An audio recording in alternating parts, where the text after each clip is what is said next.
But before we get to paragraph 9, we should do the last couple sentences of paragraph 8, which we didn't get to last time. But that's okay. They make a reasonable standalone introduction, and he's not saying anything here that we haven't heard from Kenneth before. He does have certain themes he likes, and this is one of them. Heraclitus may rail, as Aristotle and Nietzsche later would, about humans who squander their lives indulging themselves like the cattle of the field.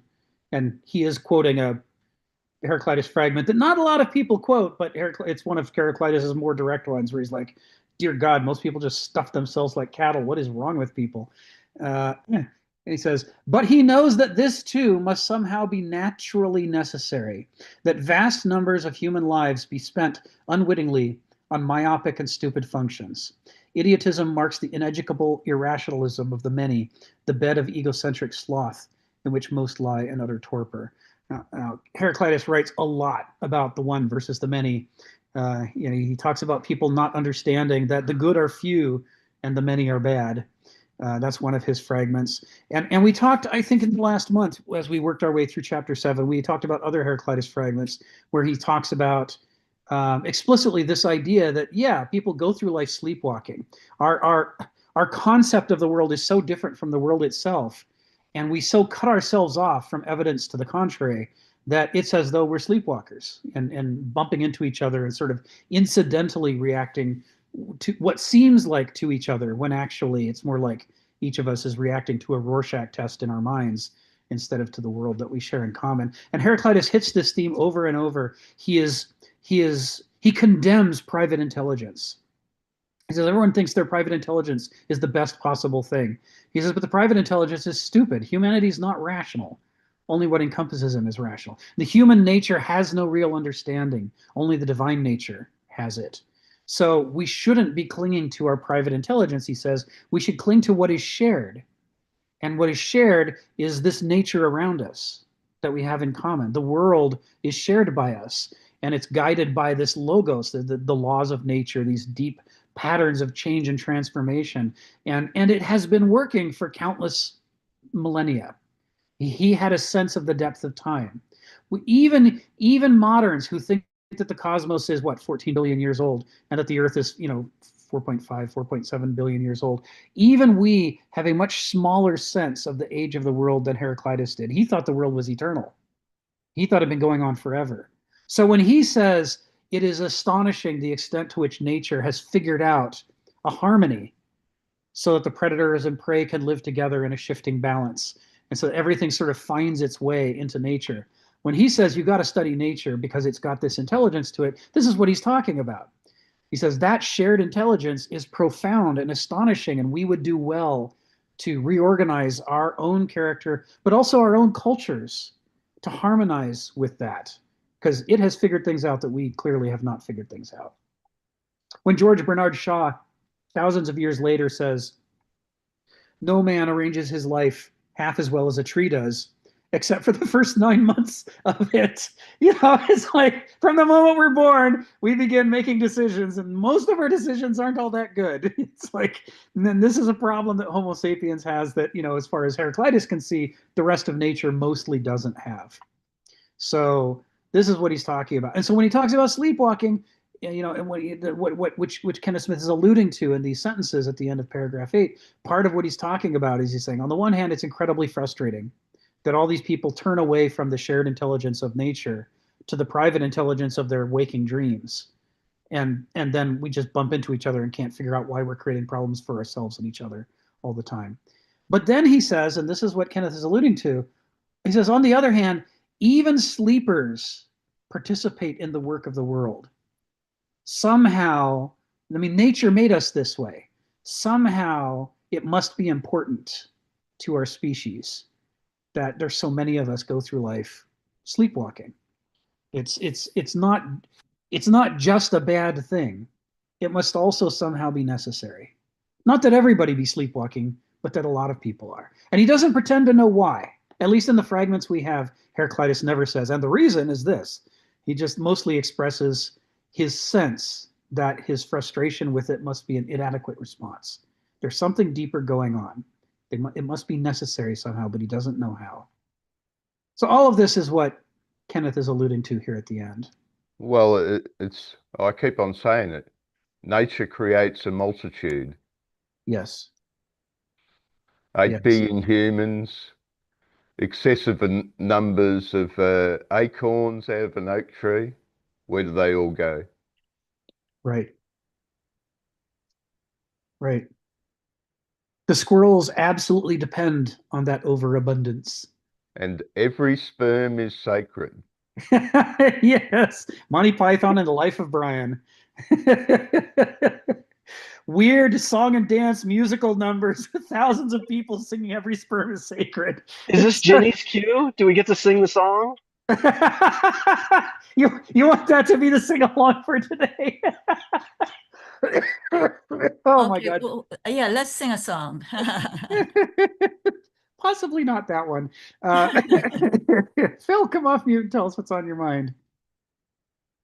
But my thought is that even nature, even animals or even plants in nature have a way of looking out for themselves as well. It's not like they just say, "Oh well, this is what the cosmos want. Let me just passively let the lion eat me."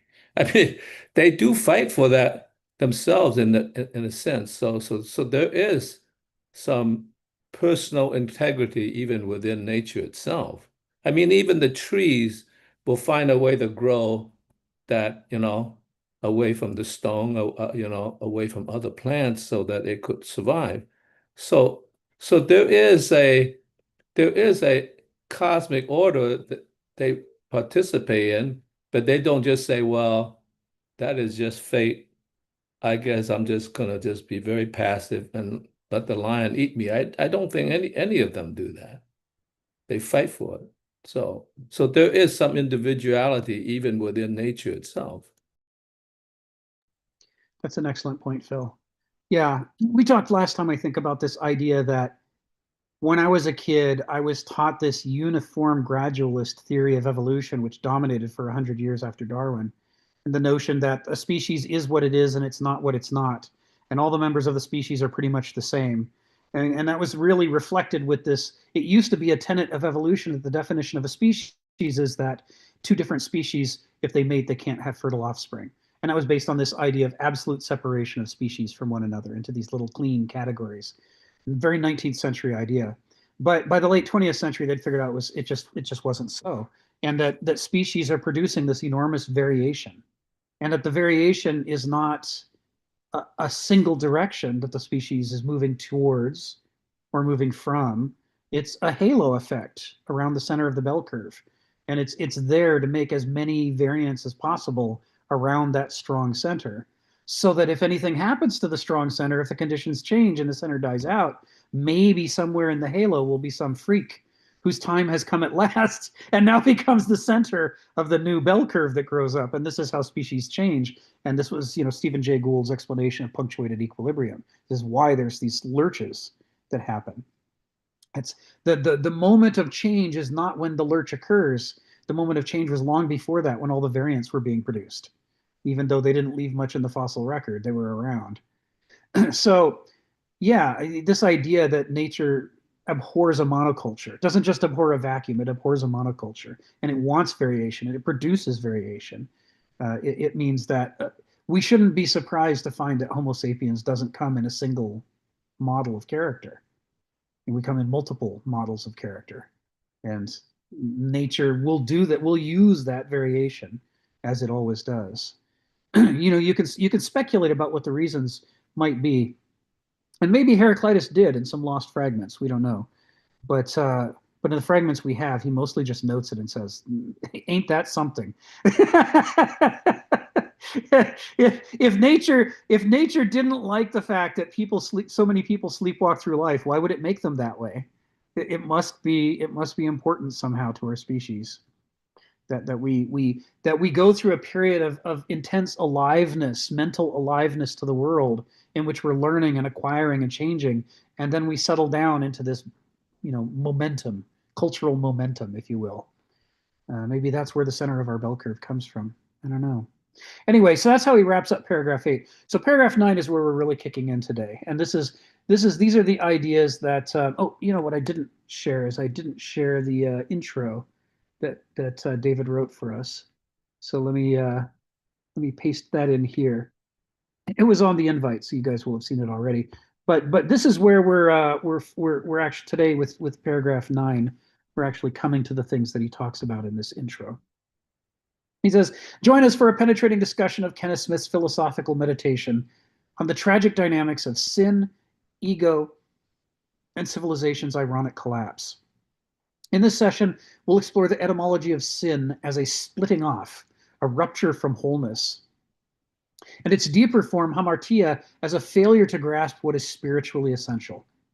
Smith contrasts the unifying power of spirit with the slicing edge of ego, revealing how civilizations and individuals alike unravel when they elevate cleverness and desire over truth and order. He continues, drawing on Aristotle and Kierkegaard, he unpacks paradoxes at the heart of moral life. How self-denial leads to fullness, and how cultures built on revulsion to ego can mutate into its most sophisticated forms. We'll trace how classical Athens, early Christianity, and the modern West each reached their peripeteia, their fateful reversal, becoming what they once condemned. This is a conversation about blindness, irony, and the spiritual cost of forgetting what truly matters. So all of the paragraphs we've had before in chapter 7 are leading up to where we can have this discussion that David's talking about here in this paragraph that he puts in the invite. And paragraph 9 is where we really start into it. So let's get into paragraph 9 here. Kenneth begins, for Christianity, the encompassing reality that contains this world and makes it hold together as a form of logos is not nature, but spirit. Right? And this is what we've talked about before. Nietzsche's sense of that on these epochal boundaries, there are these revolutionary changes in the value system and the worldview.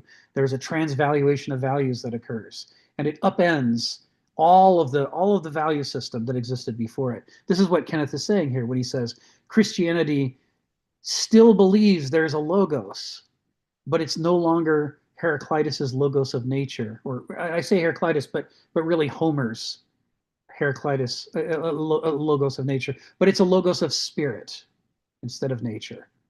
Nature's dethroned and spirit takes its place. He continues, it is inconceivable to Christians that nature could be anything but a finitizing or divisive force in the world, not the primal cohesive power that joins the world together in the first place. So the direct repudiation of the core value system of the ancients and the replacement of its central value, nature, with a new central value, spirit. This is the argument that the existentialist philosophers make about the boundary between the ancient and the medieval epoch. They say this is the revolution in values that occurs at that moment. So this is how he kicks us off. He then continues, and I'll paste this in as well. And he starts taking us into what David's talking about here. It says, of course, nature had been reduced and redefined in the process of being so criticized, and it was a civilizationally corrupted or senile cosmos. And by cosmos, he's talking about the cosmos of the world culture, the epoch and its worldview, that the early Christians saw about them. A new regime was beginning to exercise its logic, for which love is the organ by which the unifying power of spirit exercises itself and undoes the disintegrative ways of human nature. And we've talked about this idea before too, that the early church fathers are not criticizing the ancient world at its best. They're criticizing the ancient world at its worst, at the end of its life journey, when it's growing, as he says here, senile, it's growing rotten, it's growing corrupt, it's becoming a hollow doll in which the original motivating archaic principles that were so revolutionary and life-giving at the beginning of the ancient epoch, which we don't have documented, that led it up to its flourishing at its pinnacle, like during the philosophical period of ancient Greece, right before that, especially the pre-Socratic philosophical period. And by the time the Christians are criticizing it, they're seeing it in its decay and fall into old age in the form of the Roman Empire. and especially the late Roman Empire, which is rotting away. You know, even the language of Latin is rotting away from golden to silver to late, as people begin to be afraid to confront difficult issues for fear that they'll make powerful enemies. They shift from writing the Latin literature shifts from writing incisive critiques of politics and personality and starts shifting into escapism, celebration, flattery of the emperor. Histories start, being delayed, and they're not published until after all of the previous dynasty has died off, and only then will they put out the book that says, oh, by the way, those guys sucked. And they want to be sure that nobody from that dynasty is going to come back into power, read their book, get pissed off, and then hoist them up on a cross or send some thug to put a sword through you. There's a lot of fear that's taking hold, even in the time of Augustus, but especially when you get past him into Tiberius and Claudius and Nero and the rest. It's an ossification. It's people start keeping their head down, ducking so that they won't be the nail that sticks up.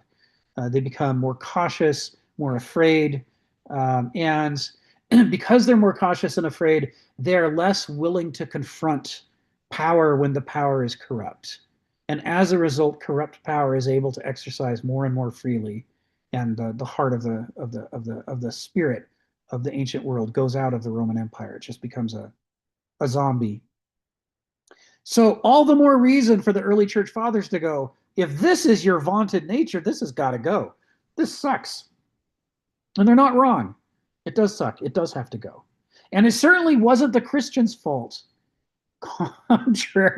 Contrary to what Gibbons writes in Decline and Fall of the Roman Empire, a great masterful work built on a core idea, but the core idea has since been sort of, I can't say completely refuted, but let's say he's confusing a symptom for being a cause. He talks about the ways that Christianity damages the spirit of the Roman Empire. That's Gibbons's hypothesis in Decline and Fall of the Roman Empire. But the problem is, it was declining and falling long before Christianity was a going concern. We can see the problems. Even in BC times with Caesar and the assassination, we can already see, and Stephen's talked about this before, the big tug of war that's happening in the late Republic, as there's corruption and there's infighting, and their centripetal forces, which should be pulling them together, are beginning to fray and give way to centrifugal forces, which are beginning to make them fall apart, which is why the empire is imposed on top of them. So the story of the ancient epoch is already running into trouble before Christianity ever arises. So it can well be excused for saying, if this is your much vaunted ancient epoch, I don't think much of it. You're creating a world in which there is a very small number of ultra rich people and everybody else is a slave, or one bad week away from being a slave. Free Romans increasingly having less and less land to sustain them, less and less money to sustain them, being closer and closer to the edge, more of them having to sell themselves into slavery, and the conditions of slaves getting worse and worse. It's a case of decrepitude. So of course they're looking for some alternative to the core organizing principle of the ancient world, which doesn't seem to be working. And they propose spirit, which we're gonna and spirit, initially in the form of love. So with sentence 4, we dig in directly to what David was writing in the intro. Sin is ultimately the very same issue taken from the reverse side, yet miserably miscomprehended by most moralizing sermonists. There's times when Kenneth Smith is showing his Anglo-Saxon roots, and if you've read Beowulf and its love for assonance and consonants, you'll see, my goodness, miserably miscomprehended by most moralizing sermonists. Way to go, Kenneth. He's having fun there with the language. He goes on, the New Testament was not just written in Greek, it was conceived out of Greek ideas. And this is often underappreciated about Christianity. We use the phrase Judeo-Christian, Judeo-Christian, Judeo-Christian all the time, thereby sort of erasing Judaism and its distinctions and sort of trying to lump it in as though it's just the Old Testament that corresponds to Christianity, which it's not. It's a religion in its own sake. But we rarely do we acknowledge the incredible power that Greek culture had in defining Christian ideas. And this is what Kenneth Smith's making a point of here. He says, sin was originally one of these. Hamartia was a term out of archery, missing the mark, and got transferred into the criticism of tragic drama to describe the primal flaw of misjudgment that compounds itself into full-blown tragedy. Hamartia, not to see what is central or essential, is in life and its own in one's own self-cultivation a lethal fault. Hamartia. And he's referencing it here because in the New Testament, the concept of sin is rendered using the Greek word hamartia, meaning missing the mark. And what's interesting is how different the concept of hamartia is from the medieval concept of sin. Right? The medieval concept of sin has a lot to do with going to hell. You don't want to go to hell, so you got to deal with, you know, your sins. But the Greek concept of hamartia is quite different, and it's talking about the difficulty that people have not only in hitting a target they know about, like I want to be a good person and I try to be a good person and I fall short, but even in knowing where the target is. This is that issue of sophrosune. The animals and the plants and the fungi have sophrosune. We don't. They know, they long for, they attend to, and they care about the things that they should long for and attend to and care about. But we don't, because we don't know what those things are. We try to fake it and figure it out and hope that we're not too far off. Hamartia, right? And all of that's tied up with this Greek concept. There have always been, throughout the medieval period, there have been people who conceived of sin in exactly this sense. You know, if you're hearing Jesus's message and you're saying, I should love my neighbor like myself, I should love the Lord my God with all my heart and all my soul and all my will. You know, I can want those things, but I can fall short of them and miss the mark. And when I miss the mark, the important thing isn't whether I'm going to be punished or not. To these people, to these more spiritual versions of Christians, it's that I should note that to err is human, and that I have erred, and that I should be humble about my capacity to do the right thing, even when I know what it is. And then I should renew, accepting that weakness is part of human nature. I should then, you know, redouble my efforts and try again. You know, buck up. You get back on the horse, keep trying, keep looking for the target, and keep trying to learn how to hit the mark. Ari, come off mute and tell us what's on your mind. Hey, yeah, I think we talked about this last week. The cool idea that Greek is very similar to Hebrew. The word for this in Hebrew is avon, and a nice source for this, if you want a whole lecture on it, is Jordan Peterson talks about this, that missing the mark idea. But it's a more nuanced idea. It's not that you're like aiming badly and then you could see that your arrow missed, is because that's the type of thing we all do. We're like, oh, I'll practice and I'll get better and then I'll hit the mark. This is actually more like aiming for the wrong target. You mistake a proper bullseye, a false bullseye for a proper one. It's almost like I imagine someone who's like seeing double vision and and is aiming for the thing and there's nothing there. Your arrow goes right through. Because at least in the faith that I have in the Jewish world, missing the real bullseye is what we do all the time. That's failing forward. That's going from failure to failure without losing enthusiasm, and then I eventually get better. Like a kid, a baby falling and getting up and falling. Eventually, they learn to walk, right? So that's proper development. But what if the baby, is I don't know, somehow has some vision problem and they can't get a sense of where the floor is, or just things that just totally missing reality. There's something wrong. So they're never going to be able to get it right because they're not essentially using reality as a springboard for learning. They're missing something about how it works in a very almost like you're aiming for the wrong target. So that was my 2 cents about that. That's beautiful, Ari. Thank you. And it's right on the money, right? That goes well with the Greek criticism of the human animal. Is there's something, and Nietzsche is paraphrasing this when in the German he says man is a sick animal. There's something broken in us, and the thing that's broken is the same thing that's good about us. It's a two-edged sword. So we have this capacity for free thinking and creativity, but the reason we have that is that evolution has stripped us of our instinctual obsessions that other animals have. They're obsessed with the things that are good for their health and the health of their species and their ecosystem. But our problem is evolution wanted to make of us an animal that can inhabit many different habitats. And so there isn't one right answer for us the way there is for a cheetah or for an acorn. And so to give us that flexibility, it had to take away the compass out of our brain. And thus, it's exactly like Ari says, we have this problem where we can be aiming at something that isn't even a target. It's not even something that anybody should be aiming at. But we misunderstand the world. We misunderstand ourselves. We aim at that thing. We hit the target, and yet nothing gets better because that wasn't a target worth hitting. And the Greeks, this is what Ari's talking about, is a Jewish concept. It's also a Greek concept, and very much both of them. Both of those cultures are seriously interested in the ways that we lose track of what's the right direction to go so easily. Aristotle basically says it's strange that the human animal has reached the stage of development where, unlike any other animal, most of our problems are not caused by the world around us. Most of our problems are caused by ourselves or other people. Our species has become its own biggest problem.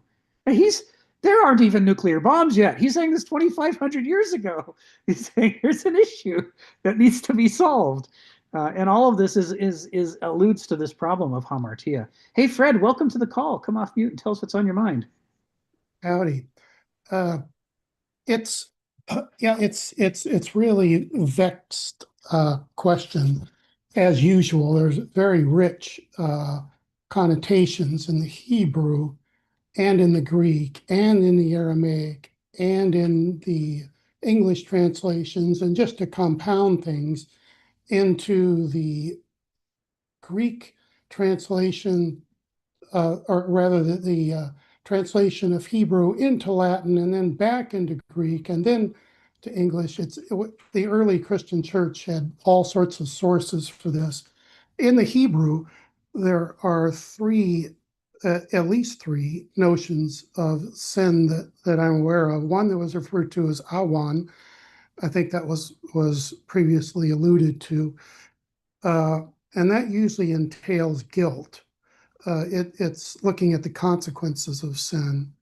And then there's more to our purposes, there's chata or kata in Hebrew. And kata is sometimes translated as sin, and that's more along the lines of what we're talking about. And the sin means that that we're trying to achieve a goal, but we fail in our intent. And then there's pesha, and pesha means active rebellion or transgression. So all those are it's kind of a constellation of Hebrew terms that revolve around the notion of sin. Sin is transgression. All those entail what we talked about as kind of a splitting apart, separation, and classic definition of sin in the New Testament is sin is separation from God, which is what I think Kenneth Smith gets to. But there's really a very rich notion of sin. We can't just kind of confine it to one or the other. And it's sin encompasses all sorts of things. But I think that's good that Kenneth Smith says that fundamentally it's separation, splitting off. Thank you, Fred. Thanks. Those are great comments. I really appreciate you bringing them in. If you're in a position to do so, would you be willing to type those three terms into the chat? We try to capture these so that we can follow up afterwards and do further reading. And what you've said is very illuminating and interesting. I'd love to chase down the terminology and the implications. Anyway, thank you for that, and welcome to the call. Phil, come off mute. Tell us what's on your mind. Well, the problem I have is that human understanding is never absolute. So we could never know where the target is because it's about wisdom, not about true knowledge. Okay? Which means that even with wisdom, we got a proximity, like I guess we get closer to the target, but we're not going to hit it. So therefore, we always are in a fuzzy situation. I mean, the target, even if it's like is there, it's just not very clear. So therefore, in a sense, the most we could do is to be cautious in our approach, because we're always dealing with wisdom, which is just this side of not hitting the mark, just having kind of a dizziness. I remember once when I was I think in Kansas, and this guy, perceptual psychologist, came along, and he gave us a bunch of glasses that were just parallax. In other words, you thought the thing was in front of you, but it's like it's over somewhere else. And I actually asked him, "Where is the thing?" He says, "I can't answer that question. That's a metaphysical question. Go ask the philosophy department." So we're left to go into philosophy. That's why I mean philosophy makes things in some sense. The examined life makes things in a sense even harder because you can't even trust yourself because the best you could do with your strategy is you are closer to the mark than before because you're thinking through it, but you're not there. So I was going to say, this seems like a very tactical relationship. In other words, you know what the target is, you're going to hit it. Oh, you miss it. Oh, it's somewhere else. But you actually never know for sure. So there's always ambiguity. That's why you have to rely on, I guess, opinions of others as well. That's it. Thank you, Phil. I love that story about the parallax glasses. Now I desperately want to find some and keep them around my house and have guests put them on. What a great illustration of how hard it is for us to figure out where the heck should the target even be. Sharon, come off mute and tell us what's on your mind. Well, the first thing I want to say is my internet is a little unstable. So my question is that I'm confused. When the Romans adopted Christianity, the social order was changed because that's what Christianity did. And I'm having trouble seeing, if you look at the Old Testament, they went from an eye to turn the other cheek, and they went from otherism to adopt, and the concept of otherism was addressed, the Samaritans. And so I'm having problems, like Phil was saying, about this target. This target seems so right? It was an ongoing process. So I'm having difficulty understanding what Kenneth Smith is saying here, because it was not the individual so much as it was a society, wholeness. That's a very, very great point there. And part of what it underscores is, that man is a cultural animal. We fill in the missing parts of ourselves from our parents and our communities, to try to figure out what kind of animal should we specifically become. And if the community is confused, it means the next generation of individuals is also going to be confused because we're filling in the blanks from this sorts of confusion. So this is all the issues of individuation and the self versus the community come into play here, and the dialectic between them, which makes it. I mean, it's not just that you're confused; it is an inherently confusing problem. Homo sapiens is a tough animal to figure out because of all these feedback loops in which we change in reaction to things, and sure, a cheetah changes in reaction to things, but there's no set of changes that you can make to a cheetah that's going to make it want to become a billionaire. You know, you can, and we've talked about before, those who are new to the call, we use this metaphor a lot. You can go out to the Serengeti and put big piles of money around. You cannot get the cheetah to pay more than momentary attention to it. It still wants the beautiful, beautiful gazelle. It can't stop thinking about, you know, its prey animal and how much it loves it and wants to unite with it. It has the compass in the brain that evolution has given it, the sophrosune, such that the things that a cheetah wants to, and it doesn't always want to do the same thing, but it's picking off a short menu of things to do, and every one of those things is an excellent choice for a cheetah to engage in. And our problem is that our we don't even have a menu. You know, it's like our culture tries to make up a menu for us. You know, we weren't born with one the way a cheetah is, but different cultures will give you different menus, and whether it's a good menu, you know, it depends on whether you have a healthy culture or not. It might be feeding you garbage, and you think, well, here are the three most important things in life, and not one of them is good for you. But the culture thought it was. So now you think it is. Unless the culture mistreats you, and then you don't like the culture, and so you rebel against it, and then you try to find something off the menu. You know, there's all these complicated interactions that make this difficult. So I'm with you about the difficulty of this problem. And I don't think that there's a simple answer here. I mean, if anybody had come up with a simple answer, you know, history wouldn't have taken us through all these different possibilities in search of a viable option. But one unifying principle to think about here, I think I go back to Stephen and his original discussion with us about centripetal versus centrifugal, or this is what the Greeks call philia, and in parentheses I'll put centripetal, versus nakos, which in parentheses I'll put centrifugal. Right? This is one of the fundamental concerns of the Greeks: is can a group of people pull together and behave like a coherent organism, or can't they? And to the Greeks, this is the deciding factor of who ends up as master and who ends up slave. To be healthy, you want to be coherent. You want to have the capacity to come together as a people. And that force, the Greeks named philia. Philia is specifically the force that allows a people to be a people, to function as a people.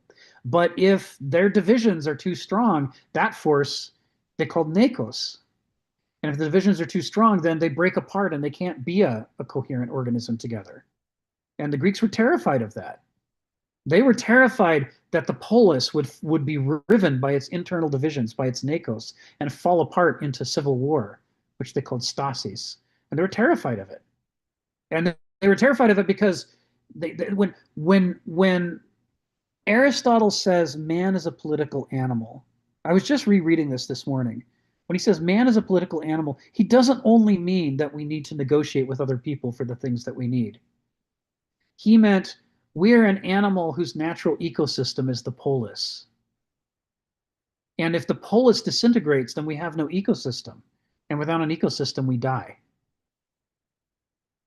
So there's a lot of fear and concern around these issues of, can we figure out how to come together as a people? That's the mark. And you might say it is the fundamental mark to Aristotle and to a lot of Greeks that we should be aiming for. Can we be more than a bunch of individuals who tear each other down? Can we somehow make a larger organism? And if we miss that mark, then it doesn't end well for us. We'll either die on our own, or some other civilization will come along and conquer us. And the Greeks were keenly aware of that, both as conquerors who didn't want to be conquered in turn, and as people who had to fight back against the Persians, who could easily have been conquered by the Persians if they couldn't pull themselves together long enough to overcome them. You have something you want to add, Sharon? I saw you came off mute. Yes, because hamartia just seems such a discrete concept. That's why I'm confused. Yeah, missing the mark. Yes. So this is part of what's interesting about the Greeks is that they take these issues of, you know, how do we come together as a people, and then they break them down into all these different stages and steps and pressures, and they name all of the pieces along the way. It's like the way in medicine, people don't just say, this is my arm. They're like, no, let me tell you about the bones in the arm and the tendons in the arm and the muscles in the arm. Here's the blood vessels, here's the nerves. They anatomize the arm so that they're then able to talk about the relationships between the different elements of the anatomy. This is what the Greeks are trying to do with politics.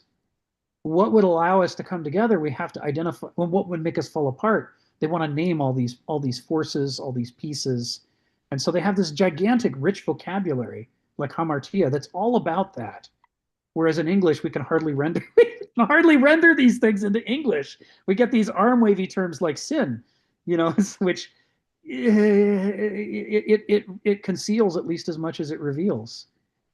Like the word sin doesn't have built into it this concept of how easy it is for people to dissolve into civil war and how disastrous it would be, and how many times we've done that, and how ashamed we are of the fact that we did it, and how desperately we'd like to not do that anymore. And why is it that we keep missing the mark when we're supposed to be coming together? Why can't a family keep from squabbling? Why can't a polis keep from dividing into civil war? All of this is captured in the concept of hamartia for the Greeks.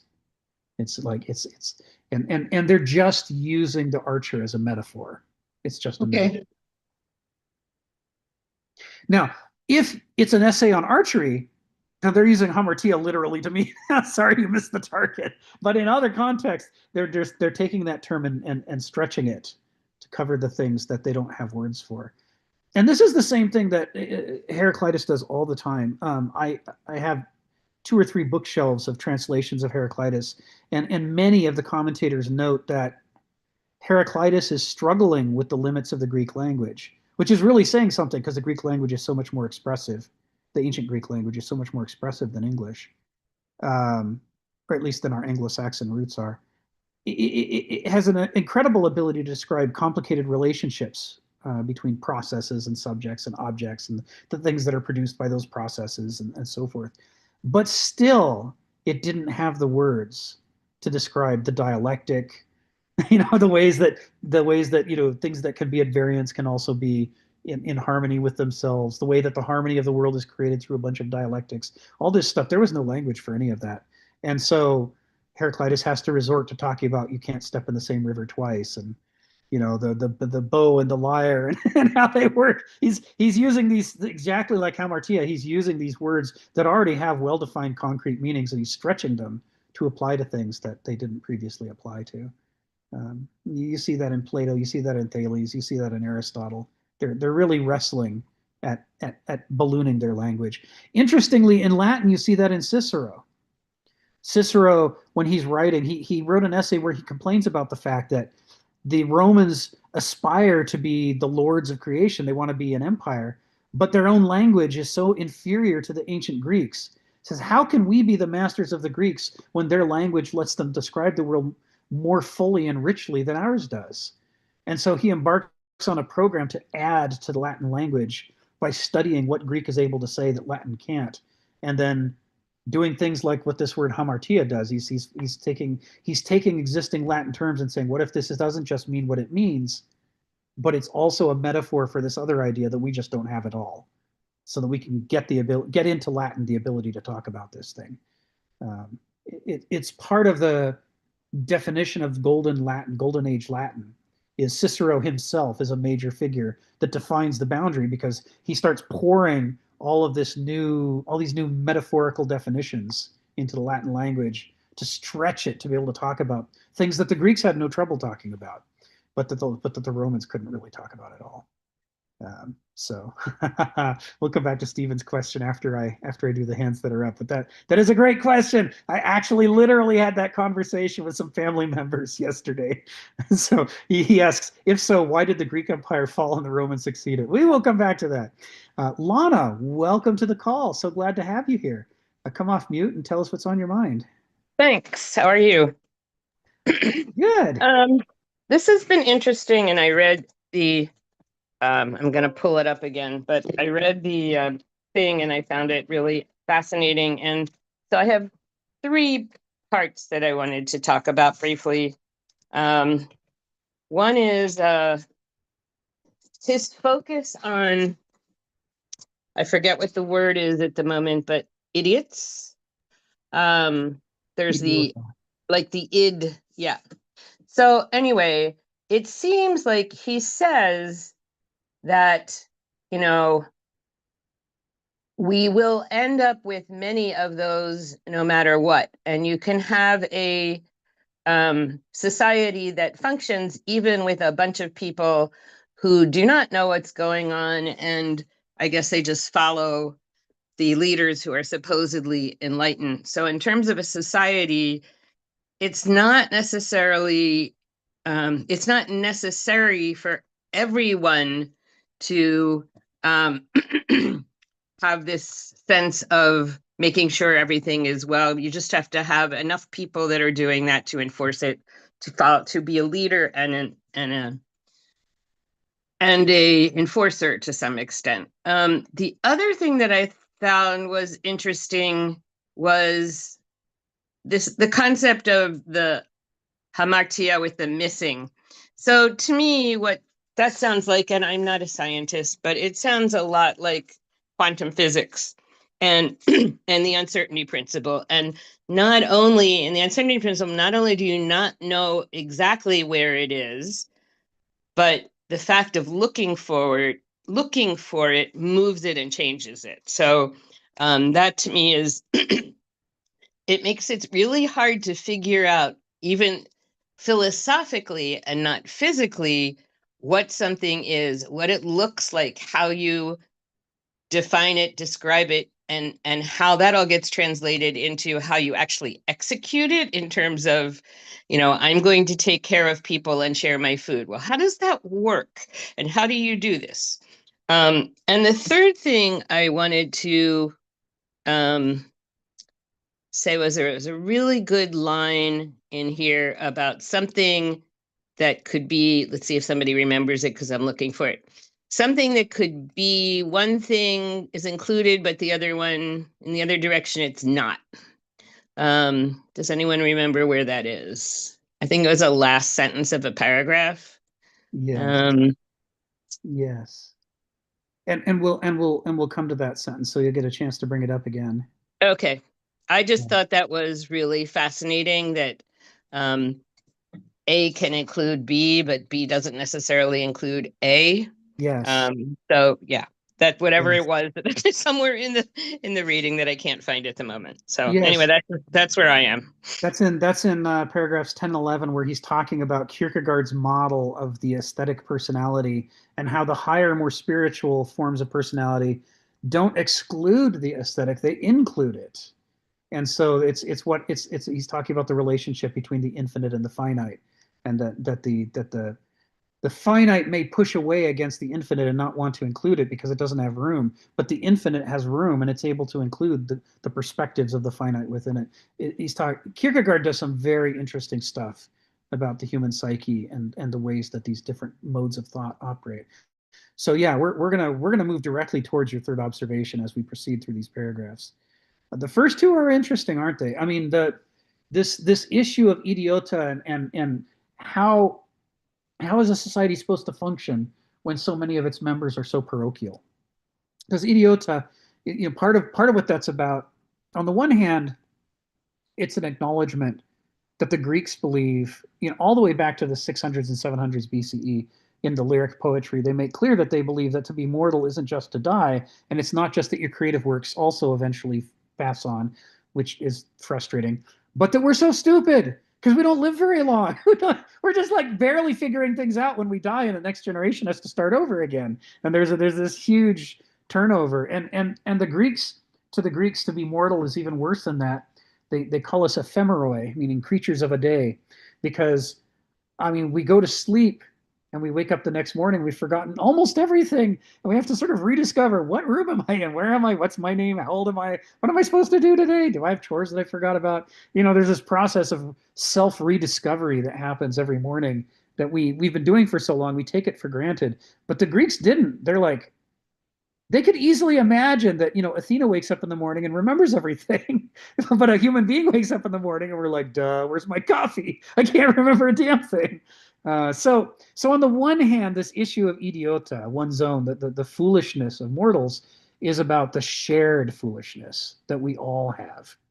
And then on the other is what you're talking about, which is also a Greek perspective, which is, how are we supposed to make a nice society when so many of us are willfully foolish? That is to say, they could be less foolish if they would work at it, but they don't want to work at it. They don't like working at it. So they sort of embrace the foolishness. They decide that their appetites must not be dangerous. They must be sources of wisdom. They decide that their ideologies must not be dangerous. They must be, beautiful guidelines.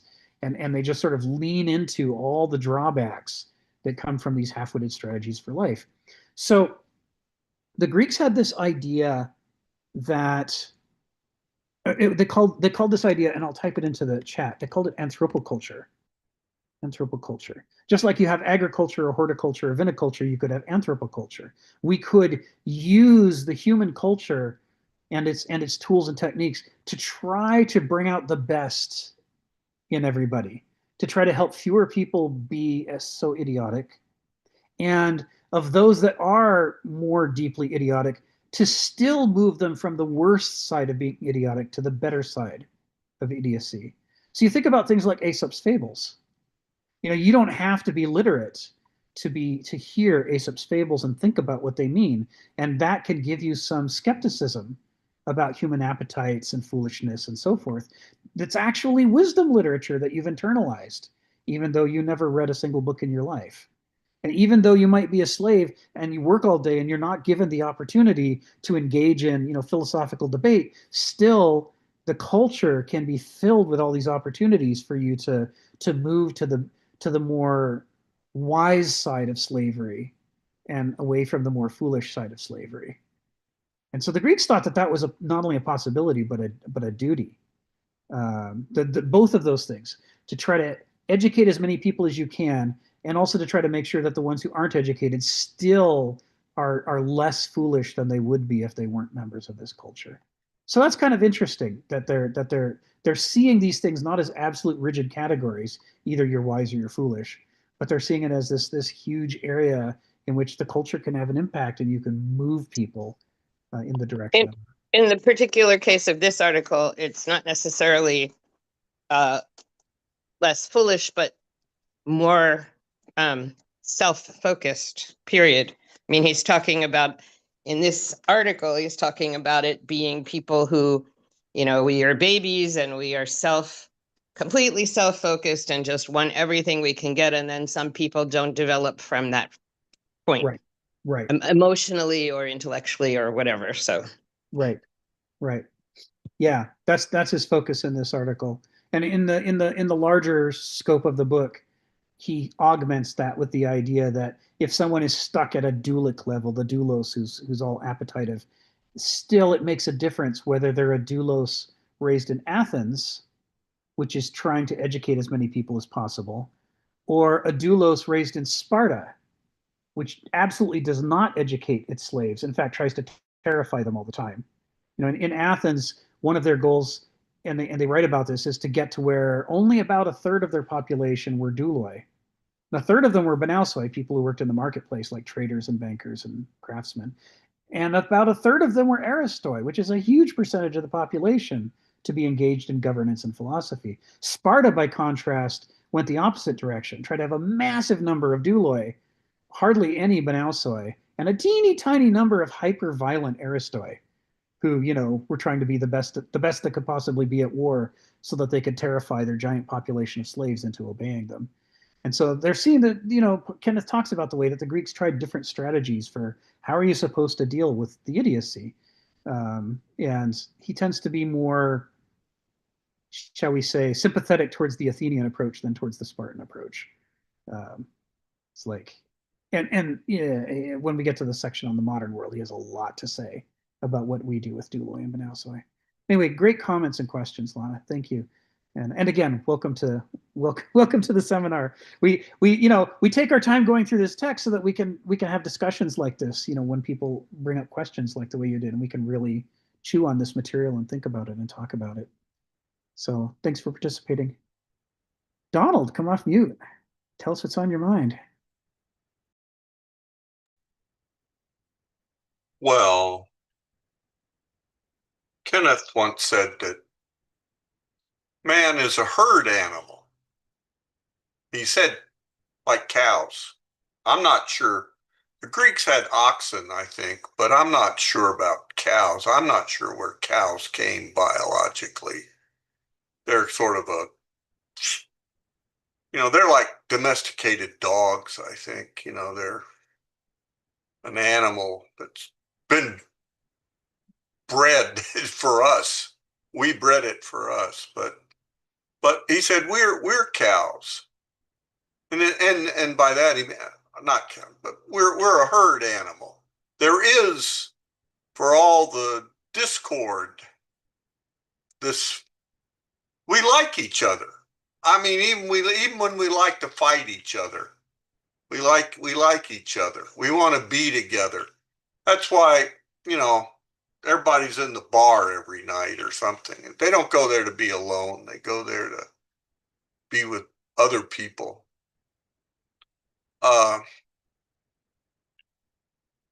The other thing, Lana almost threw me totally off, because everybody, like Duloi are slaves, I think, and Banasoi are merchants, the people who buy and sell, on, you know. But everybody has that idiotic strain. I mean, I'm more interested in my children than I am in yours.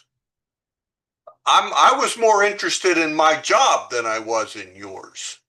You know, that, I mean, you know, just to remind you, see like in Plato's Republic, what it would take in the training of the guardians to remove the idiotic part of a human being. You know, they could never know their parents, their children, their family. They could have no possessions, because I care about my own house not burning down more than I care about yours not burning down. You know, that this idiotic tendency transcends your ownership status or something, that of, or your class status. Every class, with the exception of the, you know, the a very heuristic, like, oh, I'm not worried about what this does to my family. I'm worried what this does to the city or to the world, you know. Oh, and it'll destroy my family. Well, that's okay. You know, we ought to have a better city, and if it means my family suffers, well, said no one ever, actually. You know, talking about idiotic is just recognizing, it's the fish recognizing that it's in water, that it lives in water. We all think first of ourselves, even if we don't think of it, even if we think, oh, well, you know, that they're getting something universal when they say all parents care about their children. Yes, but that universalizing it doesn't remove the characteristic that means that every parent is idiotically focused on those things that are theirs. You know, and that's all I wanted to say. But, you know, maybe and we have to overcome a bit of that herd. Not that we don't cease to want to be together, that we have a fundamental, as you said here, philia. Philia is that sort of brotherly love that binds human beings together. But that it can also mean that we think those we know better are more important than those we don't know better. And those we feel bound to are more important. We fall into, that can lead to, it's always idiocy, but it can be better or worse depending on our awareness of it and how it's shaping the decisions we make. Thank you, Donald. Yeah, it's what's interesting about these approaches is that that the Greeks have to these things is that they're not simply settling for simple either or dichotomies. Moderns are obsessed with either or dichotomies and the law of the excluded middle. You're either a Republican or you're a Democrat. You're either left or you're right. You know, everything is just and by the time you've done that, you don't even have a spectrum anymore, not even a one-dimensional spectrum. Everything's reduced to two zero-dimensional points, one of which we always think is the wrong point and the other one is the right point. So really, it's just a single zero-dimensional point is correct and everything else is false. There's this kind of monomania that moderns slip into. And the Greeks are perfectly comfortable with the idea that there are variable amounts of idiocy. All human beings are idiotic to some extent. Certainly, if you compare them with the gods, we're just like we fall far short. And a lot of it's for the reasons Donald's talking about. It is natural to us. I mean, our eyes are on. I see from the eyes in my head. I don't see from the eyes in Donald's head. He can look around his room and see things I literally cannot see. You know, and it's the same for all of you. I look around at this collection of people, and each of you is aware of immediate circumstances that I'm completely oblivious to, or almost completely oblivious, except in the case of Phil and Donald who have their cameras on. I can see a tiny fragment of their environment and count myself wise, you know, for doing so. You know, this is a natural flaw in Homo sapiens that we have to struggle with. But the Greeks also think that within the constraints of that flaw, we can express those limitations in healthier ways or in more toxic ways. There's a wide range of possibilities.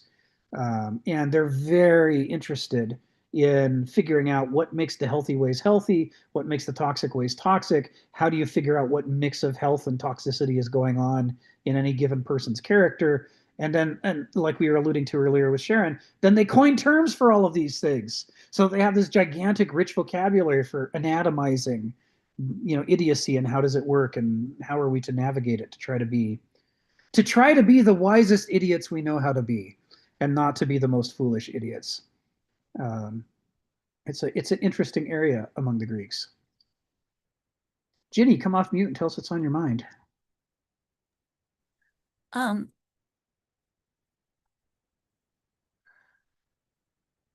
Let's see. Who was just talking?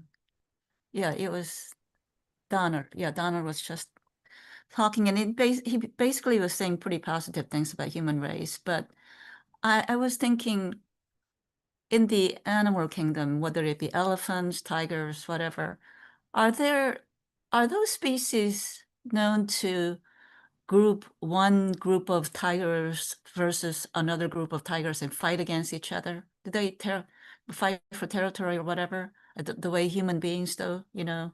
Some do. They do. Some do.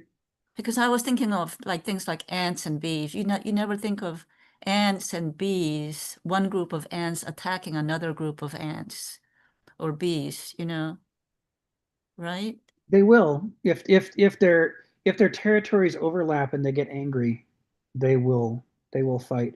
If their territories overlap and they don't get angry, then they'll just pass past each other and not fight. It really varies by the species. The classic example is lions. Lion prides are typically a lot of females and they're young, and then a pair of brothers who are the only males allowed in that pride.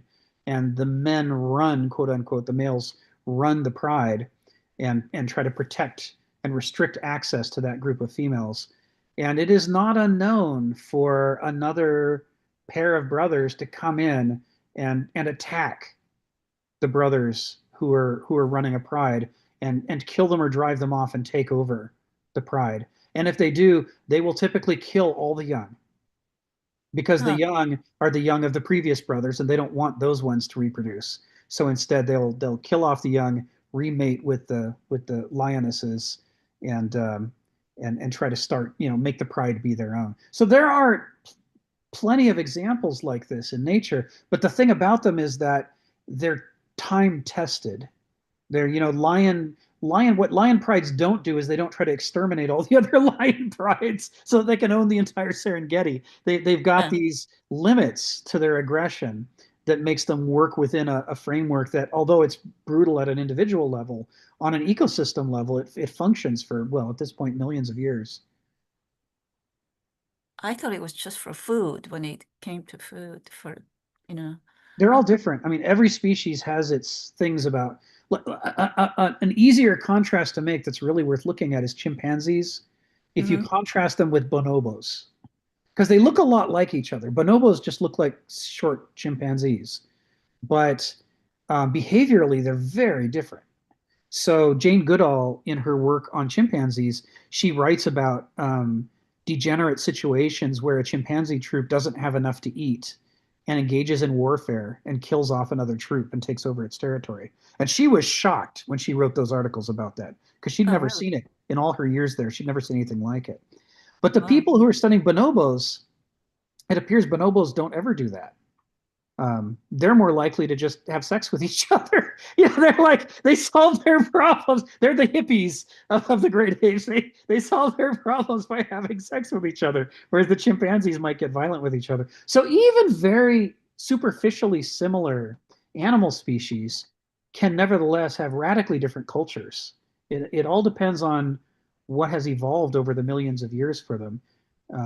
And the thing that they all have is whatever their level of aggression or peacefulness or what have you, in the habitat where they live, it's been time tested to achieve some kind of rough shifting harmony with the larger ecosystem. It's only people that we have no real sense that guarantees that our behavior is going to be in harmony with our ecosystem or with each other. And we break up our own groups far more often than any other species does. We have very great difficulty forming a group. Too bad. It's so sad. Yeah. Yeah, it's a problem. So in Homo sapiens, it really depends on the culture. So there are cultures that have an easy time forming groups and avoiding warfare, and there are cultures that have a very hard time forming groups and avoiding warfare. So like the Greeks, and Nietzsche writes about this, the Greeks fully recognized that they were a particularly violent group. They said, we've got a problem. We cannot stop fighting. And they invented the Olympic Games to try to channel that conflict into competition. There's an essay, you can look for it on the internet, by Nietzsche called Homer's Contest, where he talks about how the Greeks basically documented that the creation of the Olympic Games was a deliberate attempt to try to reduce how often they went to war with each other. It's like, what if instead of solving all of our conflicts by stabbing each other, what if sometimes we solve them by competing in high jumps together, or throwing a shot put to see who could throw it the farthest? Maybe we wouldn't tear each other to pieces quite as often if we did that. So we're malleable, right? We're a malleable animal. We're not an inherently bad animal. We're just a very malleable animal, and we're not sure which way is the right way to go. Well, there are few within any population, though, that is that very, very small percentage of, I mean, we have all these autocrat dictators of the world who are really pretty bad people. I mean, you can't call them, I don't even want to call them human beings, They're from another planet, another species. Yeah. Oh, well, yeah. Well, and some of those are easier to condemn when you don't ever meet them in person, because some of them are very charismatic people. If you get near them, they shake your hand and they make you feel good about yourself. And next thing you know, you're voting for them, and they're launching us into a war. You're like, how the hell did that happen? He was so nice. It's like, well, he's very charismatic. He's very persuasive. So, yeah, we're a strange species, and it's this. I'm gonna echo Stephen here and say it's not that war is inherently bad for sure all the time. There are times when war might be the right solution. I mean, otherwise chimpanzees wouldn't have it in their DNA. It's part of their makeup of how they exist over time. But the question is, does your species know when to go to war, and does your species know when not to go to war? Or is your species so confused you go to war all the time for no particular reason other than I'm bored? Or I have too many young men and they need something to do, so let's go have a war. Yeah, well, I mean, war, defending yourself because somebody attacked you, Right. then you can understand But for somebody to attack to begin with, that is that's wrong with the human species, you know, to feel like they need to be aggressive and territorial and, you know, to attack. That is the thing that we need to try and get rid of somehow. Yeah, and this Greek, to bring it full circle to hamartia, the Greek critique is, if there's a right time to go to war and a wrong time to go to war, the problem with our species is we can't tell those times apart. We're not sure which one is which. And other species don't seem to be half as confused about this as we are. And it's because they have more instincts to work with, right? Their instincts make them not interested in war at times when it would be a bad idea for their species. And at times when it would be really important for them to go to war, suddenly they get interested in it. And we have enthusiasms that come and go, but they don't have any of those instincts tying us to health. And so we don't do these at healthy times. We just sort of do them whenever our appetites and ideologies tell us it's time. And it's just not a reliable guide to behavior. But the human species is much more greedier than any other species. I mean, it just, in terms of whether it be territory or I want to have it's the greed. I can't think of other species being as greedy. Yeah, at our worst, we're more greedy, but at our best, we're more generous. It goes both ways, right? We're a very malleable species. There's a huge range of possible behaviors. And that range comes at the price of being confused all the time about what's the right thing to do. You know, we could be angels or we could be devils or we could be somewhere in between or we could be a mix of the two. And, you know, it's just sort of confusing for us. It's hard to figure out how to be a sustainable going species when we get confused about the most basic things. Food or poison? Who can tell? You put it in your mouth and find out. That's a terrible way to find out. It'd be nice if we didn't want the poison, if we only wanted the food, but you know, we're just too confused. Anyway, great questions, Ginny. Thank you. Stephen, come off mute. Tell us what's on your mind. For starters, Jenny, I disagree with your principle that I'm the innocent little person and it's just the other guy who's bad. And what I see is the vast majority of people are rather passive. They haven't found the conqueror within themselves, but it's buried within you. Stalin is within you. Hitler is within you. It's just dormant. And this is a warning Jordan Peterson gave. And everybody hates him for giving this warning. He said, the shadow is in me. I've looked at the shadow and the darkness is within me. And this eternal song I hear from all the herd, we're just a sheep, we do no harm, but the wolf is within you. But anyway, that's not what I was going to talk about. I was talking about what I wanted to bring up is that bit I'm studying at the moment, which is the Plato's series of governments. And, you know, you start off with aristocracy, and aristocracy is formed when the hero comes along. He rescues the tribe from disaster, and the hero's extols in all the virtues. He's a great warrior, he practices prudence, he's full of heroism, the principles of loyalty, wisdom. You know, if he meets the Sphinx, I've got the answers. I'm the one who's threaded through the eye of the needle. I've leapt through all the hoops.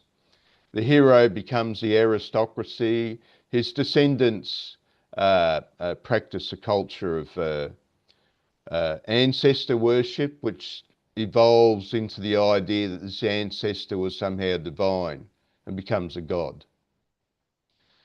But anyway, that's the aristocracy. And of course, the next one that comes along is the timocracy. Well, the samurai are an example of that. The emperor has simply become a figurehead. The real power is in the hands of the landed samurai, but they still have virtues. They still keep some of the virtues like loyalty, heroism, prudence. Oh well, one day, the samurai went out the door and the Japanese became magnificent capitalists. They had gone to the oligarchy of the merchant. But even the merchant has some values. The merchant thinks, well, don't waste your resources. Exercise care. Be prudent. But now your glorious American liberal democratic culture, your culture of everybody gets everything they can possibly want.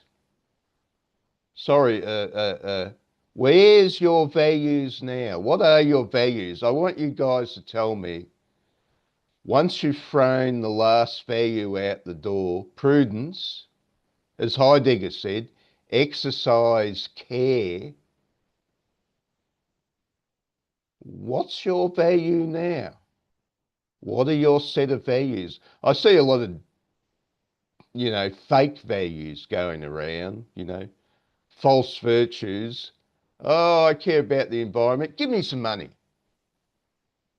I'll hold this baby up. I want to get off the Titanic. It's sinking. I'll dress as a woman, create a fake baby, and let me into the lifeboat. These are the values of the present moment.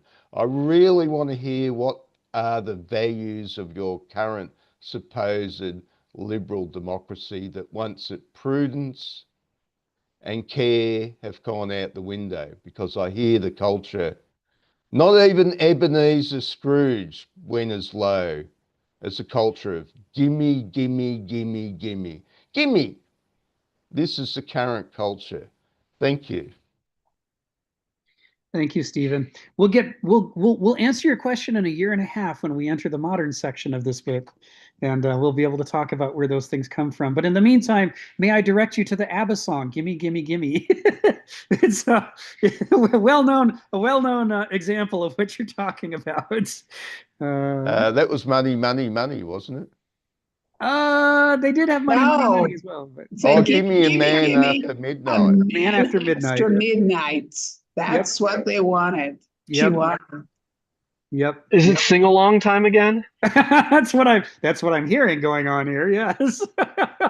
If we're not careful, we will actually start doing that in a few weeks. Isn't it the song from Cabaret? Money makes the world go round, world Yes. go round. Yeah, that's from Yes. Cabaret. That's right. That's right. Yeah, this issue of Kenneth Smith talks about this. I want to make sure that we don't lose this for the future. So I'm just going to put it in the chat. Virtues versus ideals. Virtues versus ideals. Kenneth talks about this in numerous places. I don't know where he does in this book, but I'm sure he will in the chapters to come. He says virtues have teeth. They're lived. They change your behavior. If you actually live according to a virtue, you make sacrifices for that virtue. There are things that you want or believe in that you don't do because it would violate the virtue. You try to bring the virtue to life. And anybody who looks at you can see the virtue at work. It's patently obvious. You can't miss it. Ideals are the empty rhetoric that Stephen's talking about that replaces virtue. They're a brand. They're where I don't want to be courageous because then I might put myself in danger, but I want everybody to tell me I'm courageous and I want to feel courageous. So I'm going to constantly talk about courage relentlessly. I'm going to wear t-shirts that say courage. I'm going to accuse other people of being cowardly, but I myself still don't actually have any courage to speak of. This is the difference between the virtue of courage and the ideal of courage. And what Stephen's talking about is especially conspicuous in American foreign policy. We're constantly talking about how much we care about human rights, but then you look at our history and just to what extent have we wherever we go, we make things worse. You know, it's just like Central America and Latin America have reason to be very, very angry with the United States. You know, it would take us 150 years of giving and before we could undo the amount of damage that we've done in Latin America, where we obviously don't care about human rights. We've made human rights so much worse in those places, but we relentlessly talk about human rights and how much we care about them and the dignity of man and freedom and liberty and all that. And so this is the problem: is when your government and your society is constantly displaying not genuine virtue, but empty ideals. What happens to the children growing up in that culture? What's the lesson that they learn? You know, Donald says that Kenneth says that if you want to be an Aristos, you have to find an Aristos and follow them around and see how they behave, and you learn from the example. This is what the Greeks say. You know, the keenest. You can't learn how to be an Aristos from a book. You have to be around one, because there's just too many ways in which the eristic personality shows itself through their behavior, and if you're not there to witness it, you miss it and you don't understand what's happening. Well, you know, what happens in a culture that doesn't have any Aristoi? If there's nobody around who's eristic, then what examples are the young going to learn from? They're going to learn from people who are not Aristoi. They'll learn from predators and sociopaths, and they'll learn from the US government. They'll say, okay, I should tell everybody how great I am, and then actually not be a great person, because it's even better to have the reputation than to be the real thing. This is how you end up with the situation Stephen's talking about. It's when the culture is so hollow and empty that all there is to imitate is, you know, how successfully can you brand yourself online as being, look at me, I'm courage guy. I run from every battle, but everybody calls me courageous. We'll come back to it later, but it's part of why there was a phase in Greek culture where they would kill themselves in public, because they wanted to demonstrate in the most concrete way possible their contempt for death. You want courage? I got your courage right here. And the hope was, if they did that, maybe other people would learn from the example that it's okay to hold death in contempt, and instead to focus on, how do you build a better world? If you have to die to build a better world, fine, do it. At least you made a better world. This is a Greek virtue, and by killing themselves publicly, they were trying to illustrate that it's not not a mere ideal, it's an actual virtue. And that's what Socrates is doing when he refuses to he knows what he has to say not to be put to death. The trial, the judges do not want to put him to death. That's the last thing they want, is to make a martyr. He knows what he has to say, but he refuses. He doesn't want to say it. He wants to give the example of a virtuous death, which is the strongest message he thinks he can give. It's like, this is the contempt with which you should hold your own life, and instead cling to these virtues that are capable of making a civilization. They matter more than I do. The unexamined life is not worth living for a man, he says. Ari, come off mute and tell us what's on your mind. I'm calling on you first because you were ahead of Phil in line before you changed phones. Yeah, no, I got disconnected. It was a really glitch. I was trying to save that thing, and my phone didn't want to let me, and then it disconnected me from the Zoom call. So that's strange. But anyways, no, I wanted to bring up something I believe Donald spoke of. We've talked about it a number of times. Maybe Phil likes to talk about this, but this idea of a fish in water, and that essentially because it's surrounded by water, it can't see the water. And I've become familiar recently with apparently sometimes called the greatest author of our times, called David Foster Wallace. I don't know if anybody's a fan of him here, but he apparently has, and I saw this speech on YouTube very recently. He has one of the most famous commencement speeches of all time, along with Steve Jobs, called "This Is Water," and it has to do with exactly this. And he starts off with the little parable that there's two young fish, and there's an old fish that comes past him, and the old fish says, how's the water? And the two young fish look at each other and like, what the hell's water, right? And so he says this is very nice. He says this is a nice way of saying the banal platitude of life. That's his term for what water is. Things that are so obvious in front of us that we can't see them, and it's like a lens through which we see everything, that we forget there's a lens, or we actually can't see the lens itself, which lends itself to this idea we also haven't necessarily talked about in I believe it's in the Critique of Reason. Kant talks about the transcendental versus the transcendent. I was getting these very strange because they're almost the same word. But the transcendental is the lens through which we see that is almost invisible. But the transcendent, that which is actually beyond the transcendental, is the things that we never have access to, is beyond the horizon. That it's like again, if we're in 2D land and we're squares or triangles, we'll never have access to the pyramid. But the lens through which we can see squares and triangles, we can sort of infer there's probably a pyramid because these two things exist, and we have to imagine a three-dimensional or higher dimensional universe that we don't have access to. That's how I kind of translate my own mind. But again, getting to this back to This Is Water, it's a beautiful speech about essentially this is what he wants the people who are graduating to really understand, that what we're so immersed in is like times of rapid change and atomization of people and all the things that are just so in front of us that they're so obvious we often don't see it. And he says it's this strange paradox. Again, it's a nice Heraclitus like Palenthropos, that which is coming into being is bringing this other thing into being. It's like there's a strange relationship between the more obvious something is, like the glasses we wear, the more hidden they become. And he talks about this idea of the ideal person is someone who's unboreable, someone who can't be made bored, because in every moment, that's the banal platitude of the water, there's actually hidden underneath an infinite richness of beauty and dynamics. Like he talks about like a flower. It just seems like a boring, it's a flower, but if you look at all the things that a flower is doing and relating and how it's made up, and if you really ponder on that, there's just a tremendous richness that you could spend your whole life just on the flower, even though it's just right there and it's boring. So I was really wondering if, just to open this up, it's someone we haven't really brought into this conversation before, and he's kind of new to me, but I found that he was highly wise and also tragic. He killed himself.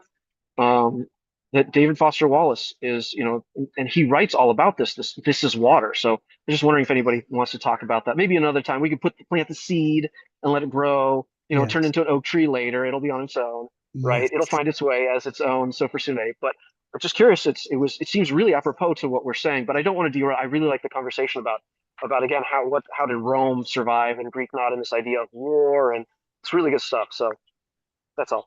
Thank you, Ari. Joe put a link to a YouTube video of David Foster Wallace giving the "This Is Water" speech. So I encourage people to follow up after this, to copy that off and follow up after this call and watch it, because it is interesting. I have seen it once before because somebody, and I wonder if it was a year ago, if it might have been Ari a year ago, somebody exactly once on this seminar brought up this speech before, and I watched it, and yeah, I really enjoyed it too. So it's good stuff, Ari. Thank you. Phil, come off mute and tell us what's on your mind. Yeah, this really addressed what Donna was trying to say. And it seems to me it's related to what Ari said as well.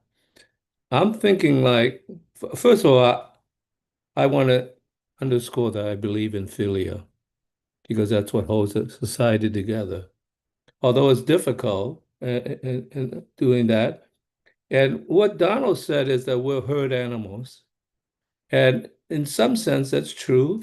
But we're herd animal because of a kind of convenience, not necessarily love. Because, like when you're in a herd or in a tribe, a subgroup of a herd, I mean, we're tribal animals as well. In that sense, it just makes life easier because everybody thinks the same. They're supporting you. You running short on food, your neighbor will help you. So these things are very, very helpful. And I wonder to what degree is it because we truly love the tribe and love the polis? Or is it because to have it is to make inconvenience disappear or lessen the inconvenience?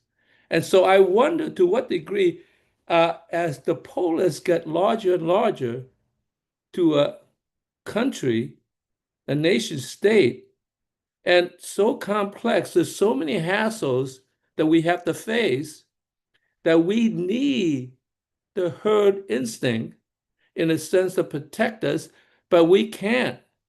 So in some sense, some of us defer into, let's say, oh, I'll just get very rich. I'll just buy the help. You see what I'm saying? And I wonder You know, Plato actually talked about the size of a polis. You can't get too large. Because if you get too large, it dissipates the philia aspect of love. And I wonder whether we have just gotten too large and too complicated everywhere, because even the small nation is quite large compared to a city state. And therefore, so complex that we got so many computer this and that and all this stuff, so that we just don't know what to do. And so we want the hassle to stop. And if you don't have a friend, you get rich. It's going to stop because you could just buy the hassle to go away, right? Not that you love the taxi driver that took you to where you need to go, but he decreased the hassle. So I wonder to what degree we're actually driven, because actually the hassle is actually the target, not the love, right?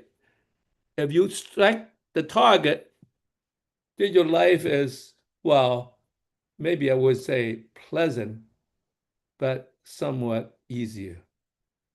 So the difficulty has made everything worse because of the complexity and the size.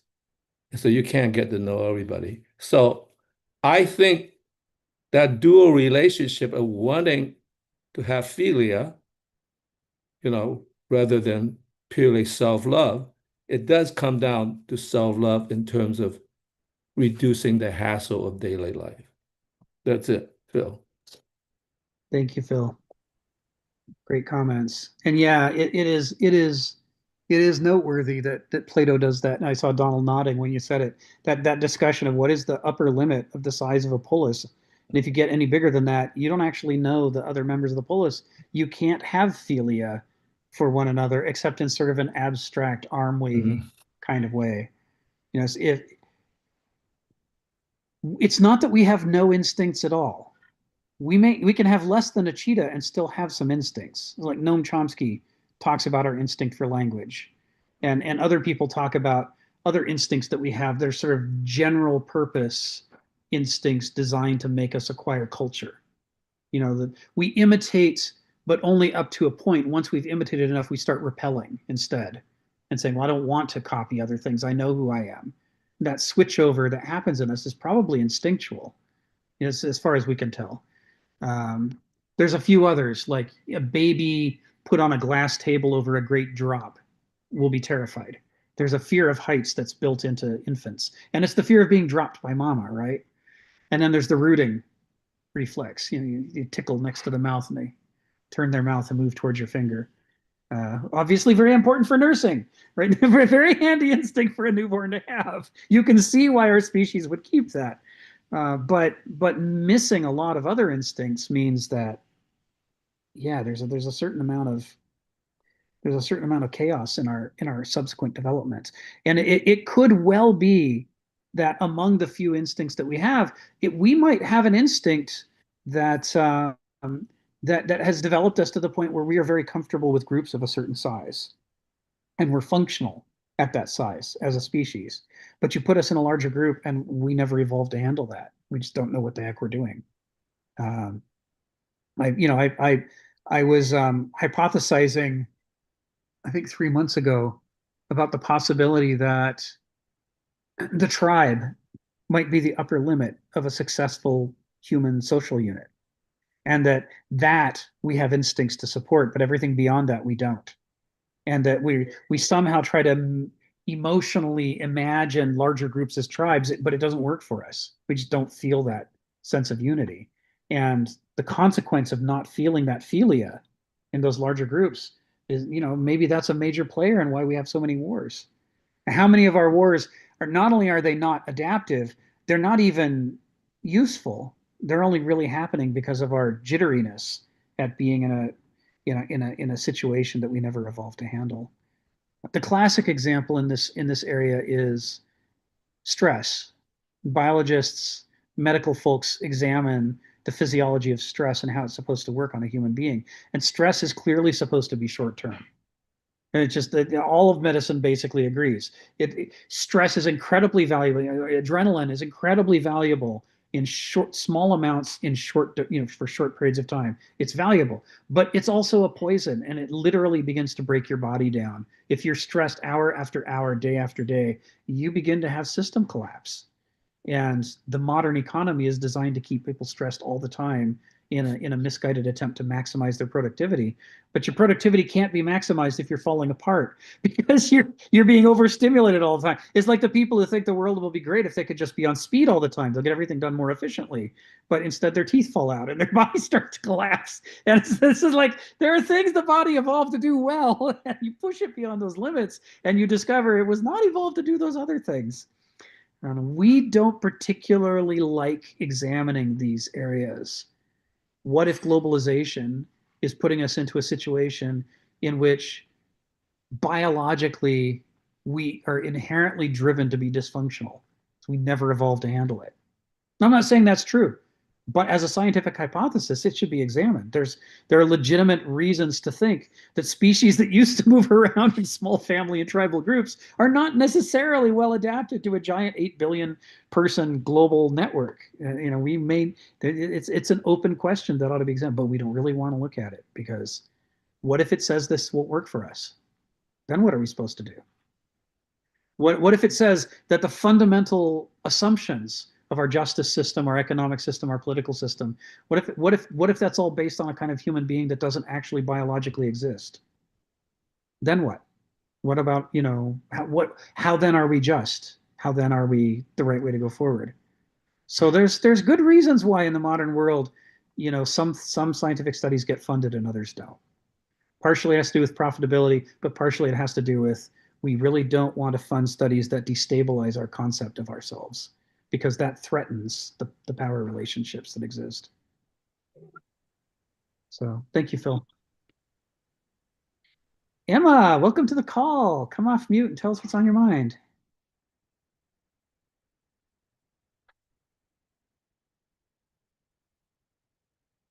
Hey. Yeah, so I wanted to say a couple of things. First of all, I wanted to say that I really appreciate almost everything that Steve says. I listened to Steve in like 3 different meetup groups, and I just think the man is brilliant. I really appreciate his comments so much. He really gets to the truth of our situation. I really appreciate it. What I wanted to say was, look at this from an evolutionary perspective. I mean, that's the only thing that really matters. The only thing that really matters is, it doesn't matter that we're idiots. Nature didn't design us to retain information. Nature designed us to, develop to a certain stage, to, have sex and reproduce, and then to die. And that's basically what we've been designed to do. I mean, anything that we get above that is gravy. It's just this extra aberration that comes from some like weird quirk in our development. Because we haven't developed like any other species. We've had this completely bizarre development work. But I mean, we still fit within an evolutionary framework. I mean, we're an aberration, we're an aberrant species, and we will find out in time whether we're a successful species or not. I mean, the dinosaurs lived for 200 million years. Right now, where I live in Oregon City, there's, what are those things called? Lampreys. There's lampreys that swim up the river, and they stick to the sides of the rocks to climb up the rocks, and they're like 350 million years old, So there's species that live a long time and they're successful, and maybe we will be, or maybe we won't. We don't really know. But I mean, I think that a lot of what we're doing is part of our ongoing evolutionary structure. I mean, what happens though with the idiot nature of our species won't change until we encode it in our DNA.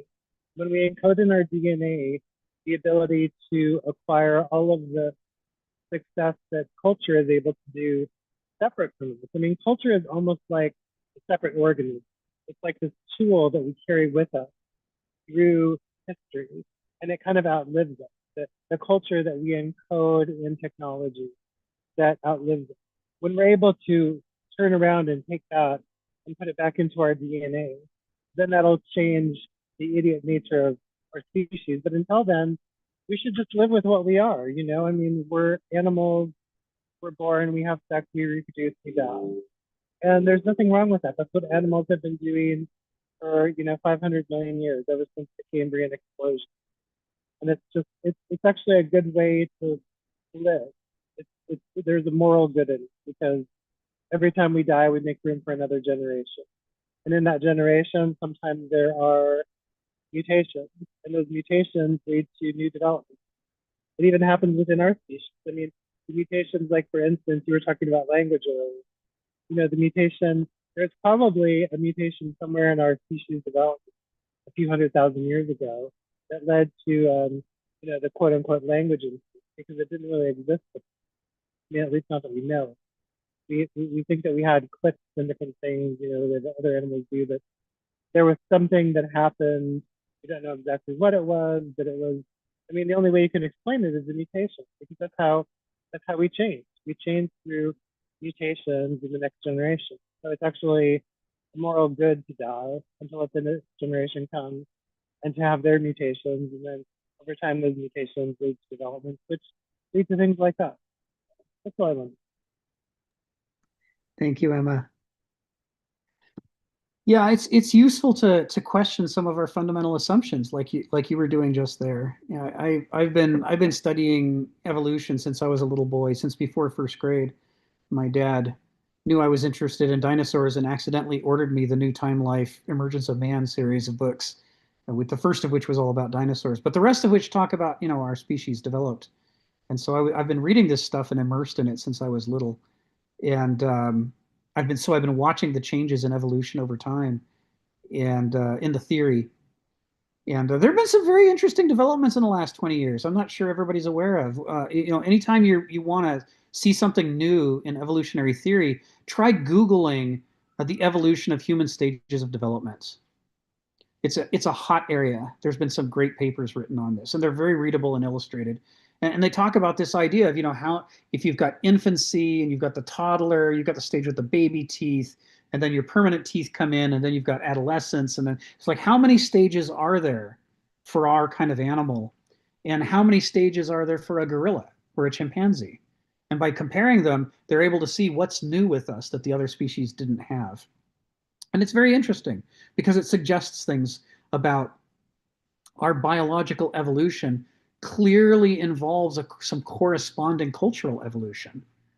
Like the reason why baby teeth develop so early in us is to remove the baby's dependency, the child's dependency on mother's milk, so that mother can go on and reproduce again.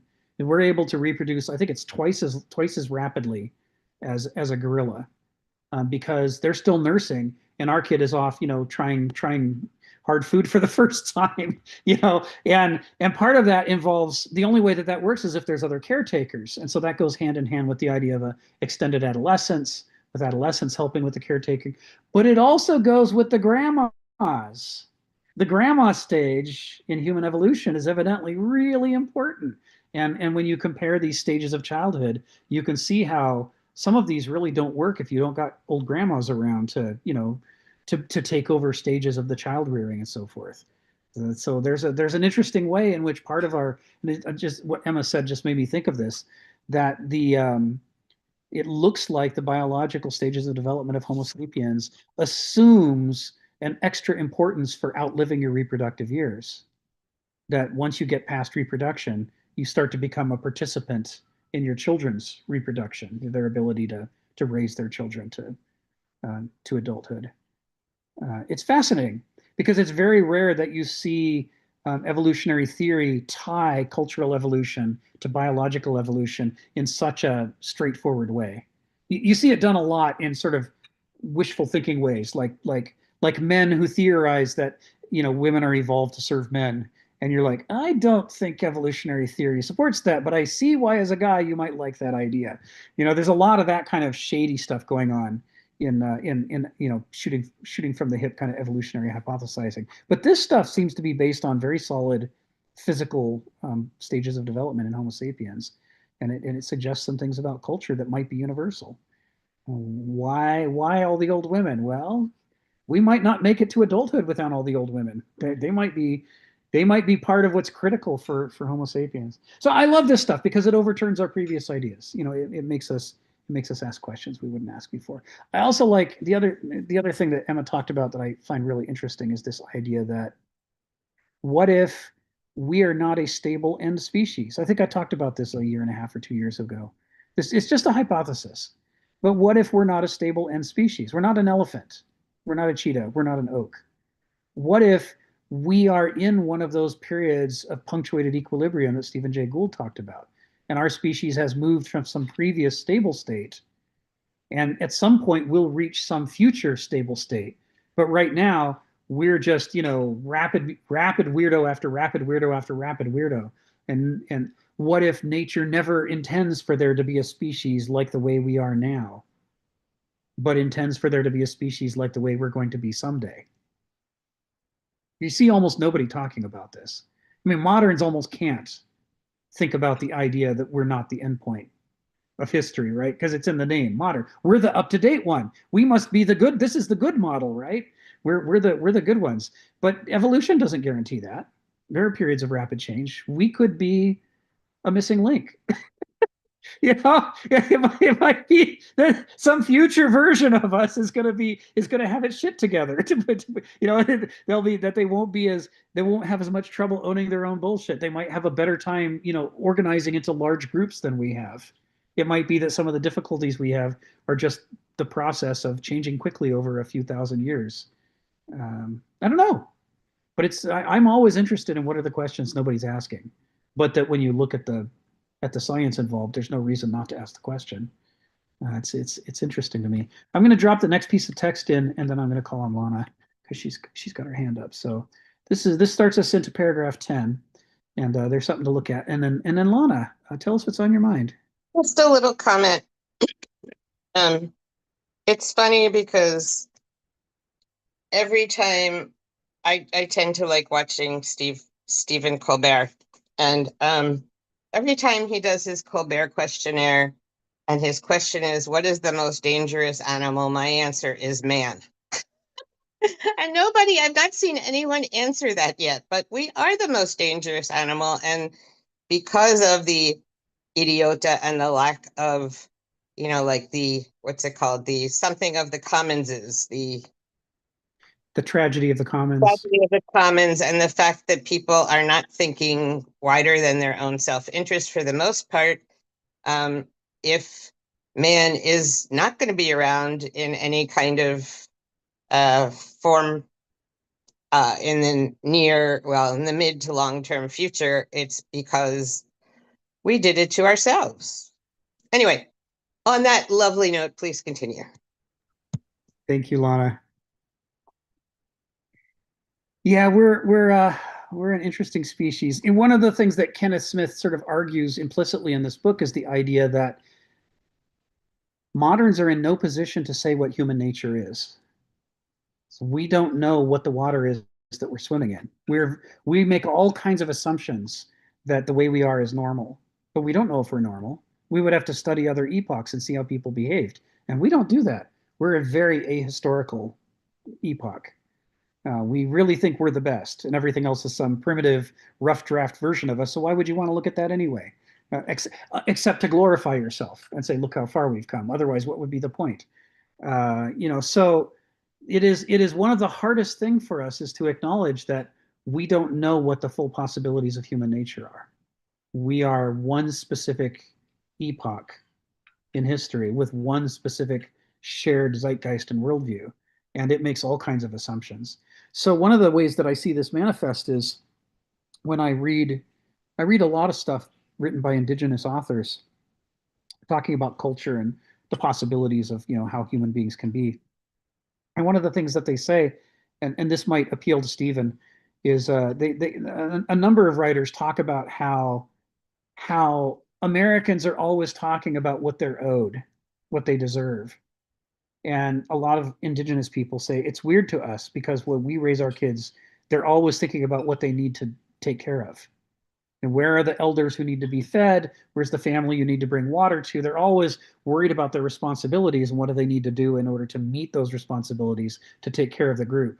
And they say that difference, and I always think of Stephen when I read this passage, that difference between people who think they deserve everything and people who think that they need to take care of everything is indigenous people are people too. That is a legitimate possible framework for human beings to inhabit. It over the last 300,000 years, it might even have been the normal framework.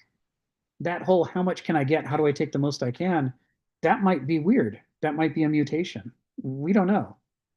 Almost all of that 300,000 years is undocumented. We really have no idea what people thought about for most of that. And so we don't know what's normal for us or what the range of possibilities is. It's what this whole book is based on. This book is based on the idea of what if we take the last 3,000 or so years, maybe 3,500 years of European history, the last part of which, the last 500 years of which have become world history, because of globalization and colonization. What if we look at that and we use it as an opportunity to see that even within that tiny narrow 1% of our 300,000 years as a species, just this last 3,500, even there we can see examples that show that people can approach the world radically different than the way we do. The ancients have a radically different value system than moderns do. And it's not inferior.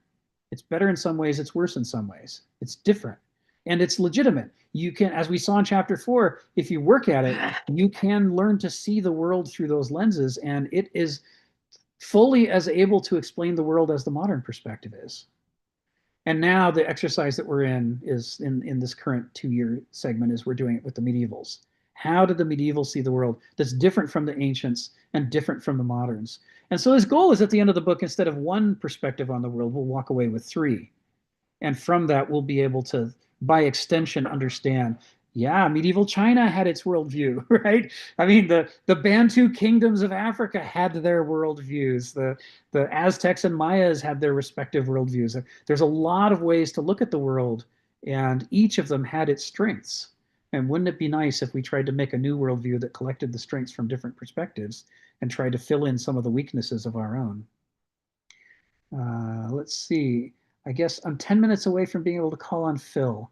So hold a pin in it. Remember what you're going to say. I'm going to take us into paragraph 10 to get going with our.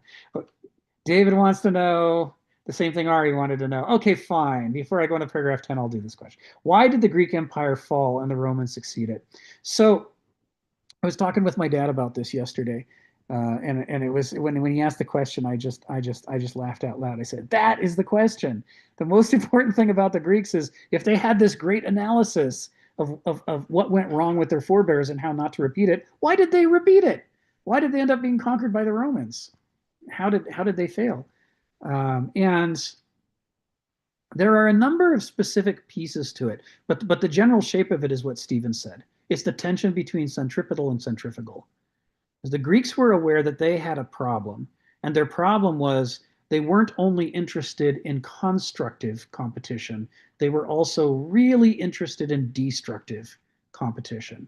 Nietzsche has some extremely upsetting essays that he writes about the Greeks, where he writes about their bloodthirst and how much they reveled in beating the enemy, just crushing him, the slaughter.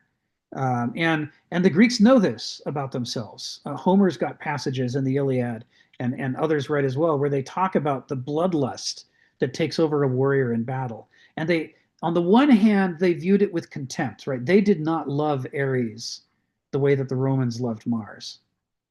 We can say Greco-Roman till the cows come home, but Ares and Mars are two very different gods because the Romans love Mars and the Greeks are disgusted by Ares. They think he's revolting. That's why they have Athena being glorious on the battlefield, and then they have Ares getting wounded and running off to cry to his mama. He runs back to Olympus and whines about how he got cut. They want to shame people who would worship Ares, but they still make Ares a god because at the same time they recognize that bloodlust of warfare is a power that has authority over Homo sapiens. It possesses us.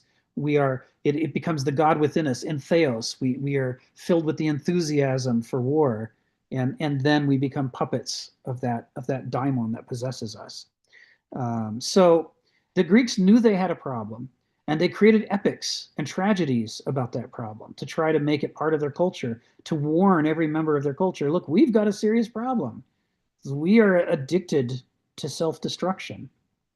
And it takes the form of a kind of radical individualism. They talk about, with contempt, they talk about how the heroes of the Trojan War longed to be sackers of cities.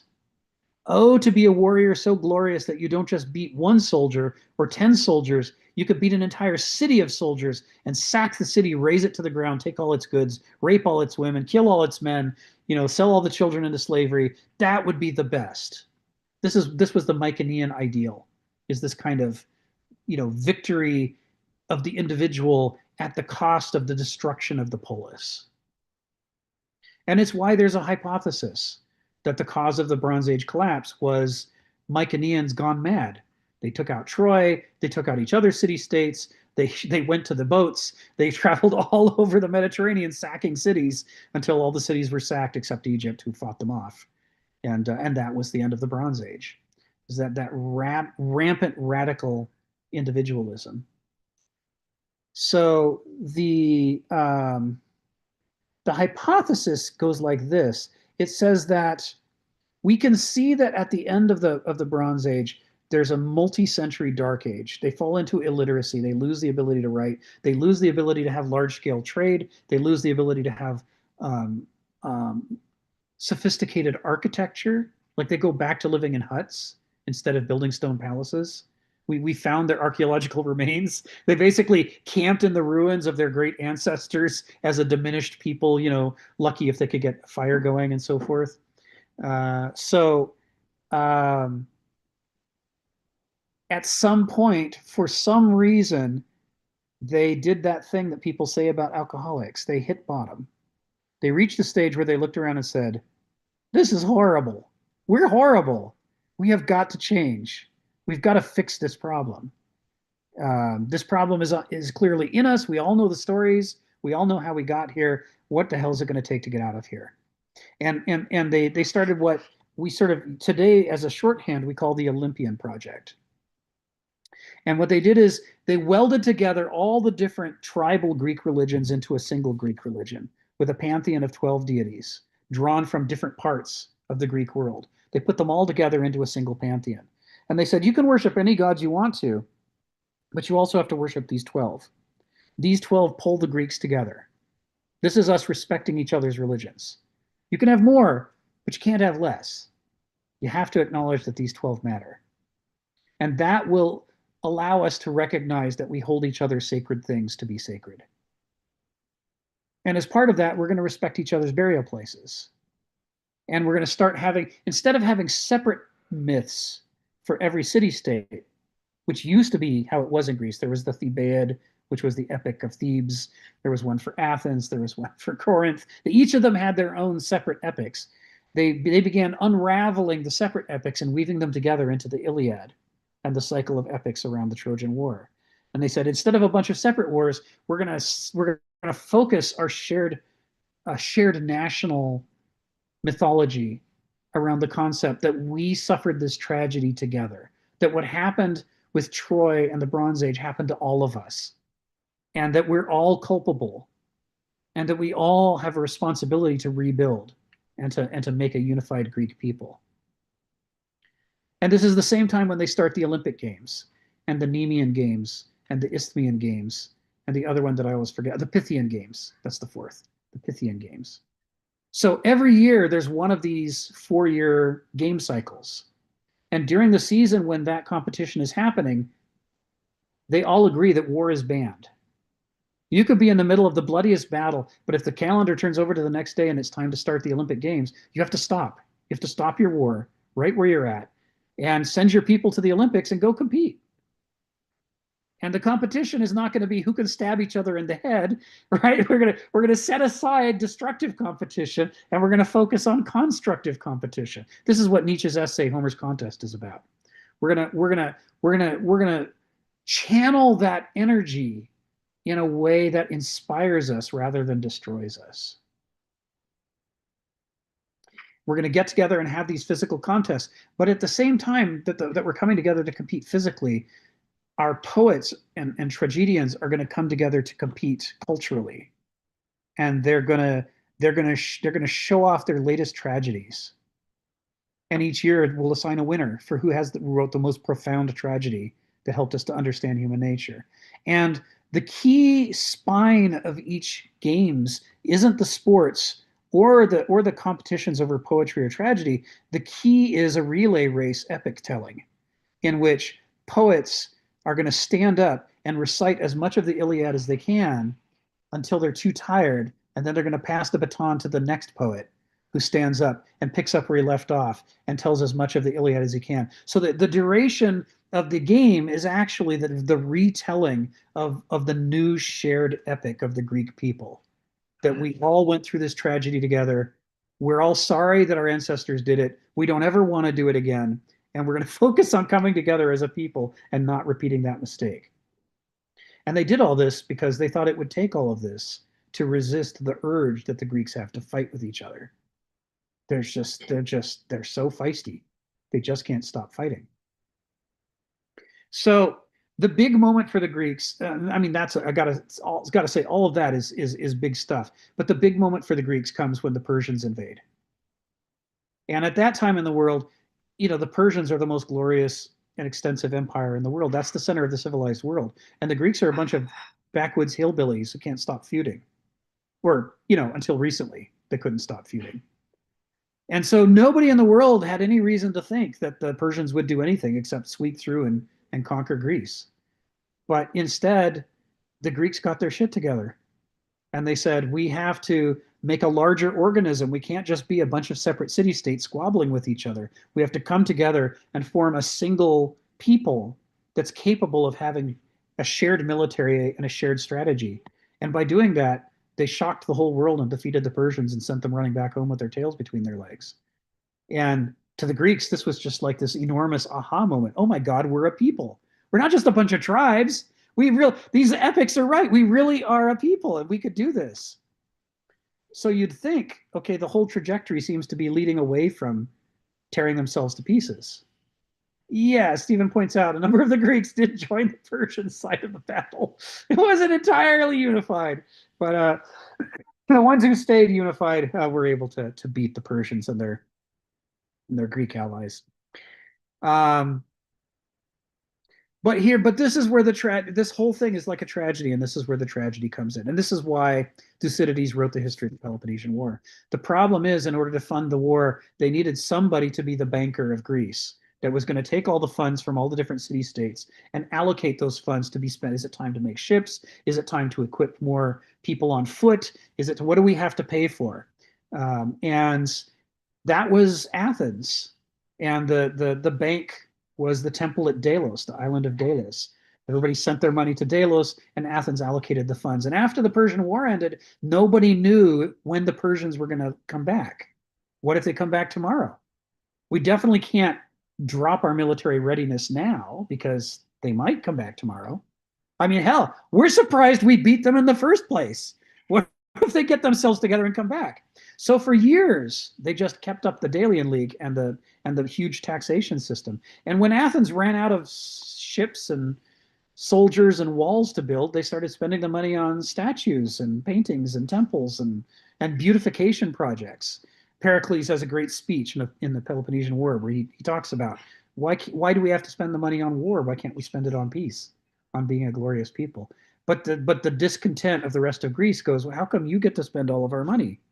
Why can't we decide? Why can't we beautify our city-states? Why does Athens have to be so pretty? Maybe the rest of us ought to make beautiful places too. Maybe we should stop. We should break up the Delian League and go back to being a bunch of city-states.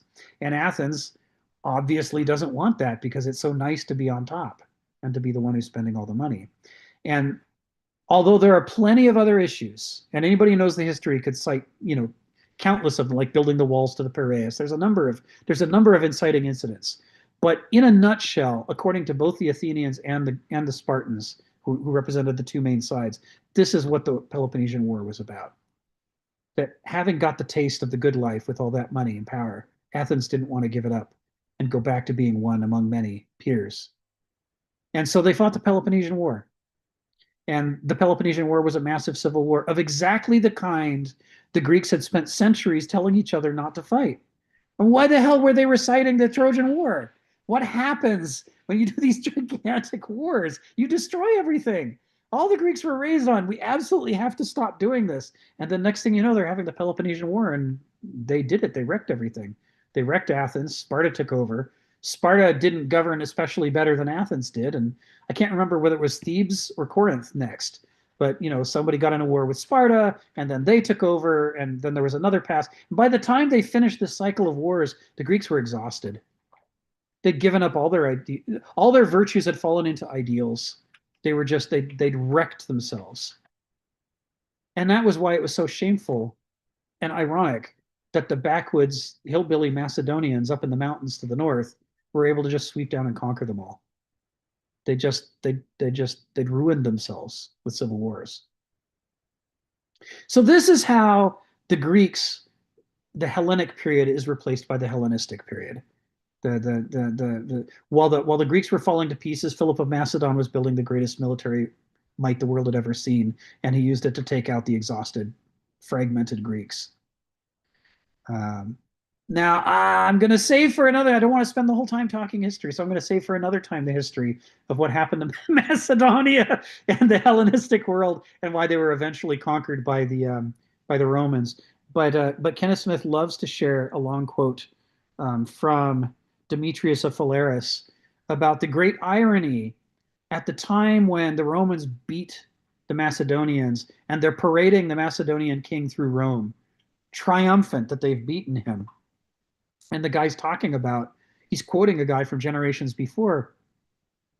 When the Macedonians conquer Persia, which they did after taking over Greece, one famous historian says, the thing about this conquest is that not just that it's amazing that the Greeks of all people should the Macedonians, but they're calling themselves Greeks, should beat Persia, but that Persia was the greatest name in the world and nobody had even heard of the Greeks. And now the Greeks are masters of the world. And no doubt soon, no one will even remember who Persia was. And this historian says, isn't fortune a bitch? this is more in highfalutin words. He basically says, isn't fortune a bitch? You think that she's given you these things, but then it turns out she's only lent them to you. And you only get to be on top of the wheel for a short time. He's saying, man, I wonder if there's going to come a day when it will be the Macedonians who are defeated and at the bottom. And then everybody will forget who the Macedonians even were, and whoever their conquerors are, they'll be the new hot thing. This is being recalled, right, when centuries later, the defeated Macedonian king is being paraded through Rome. And he ironically recalls that early history, and he quotes that quote. And that's how we know the quote. It was the reference. If he hadn't quoted it at that occasion, we wouldn't remember the earlier reference from centuries before. So part of it is that they just couldn't stop fighting each other. To use Stephen's thing, the centrifugal forces, nekos, among the Greeks was very, very, very strong. They were a warrior people, and they lived by the sword, and they died by the sword. They built their empire through the military, and they lost their empire through the military. After Alexander the Great and his amazing accomplishments, as soon as he dies, the Macedonian Empire splits into pieces, and the troubles begin again. They can't hold themselves into one group. The Romans had a much better ability to make themselves one group. And we'll talk about that another day. Phil, come off mute and tell us what's on your mind. Yeah, I wonder whether, you mentioned the bloodlust, whether that's not so deep in the human psyche, because it seems to me you have the bloodlust, and it just seems like if you lose that, you get conquered by somebody else. I mean, the Romans certainly have more bloodlust the Greeks. And so, in some sense, it's almost as if, yeah, all these other good things you want, it just seems to me you have to have the bloodlust to defend yourself. Now, it used to be like, we call it the, what is the Secretary of Offense?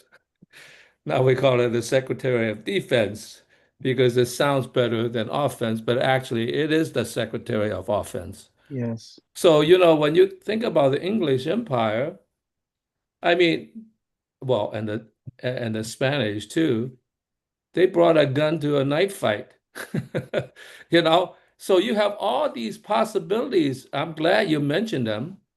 They survived because they hid away in the jungles, or else they got conquered and got put in concentration camps, and they survived that way.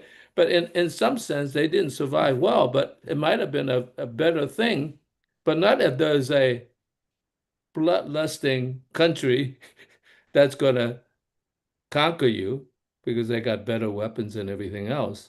So it almost seems like there's a duality here that you have to be careful of because, yes, all those things are good. Those are all possibilities, and maybe we would have been better if we remained small and tribal and everything else. But look what happened. But even in the Americas, the Incas, the Mayans, they conquer other people. So it's not as if everything is sweet and charming everywhere else. I also mentioned, like a lot of this has to do with the situation because we developed this second ecology, and that's culture. And the thing is, all those things about the culture has developed into a situation in which we can't manage because it's constantly changing.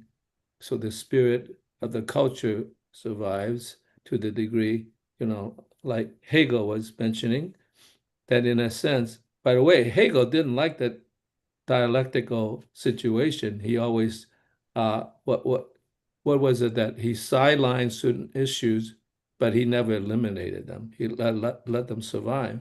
So that's kind of important to say, let them survive off the side because they might regenerate and do something else.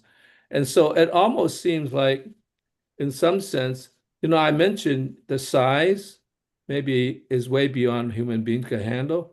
But now I was just thinking about the time factor.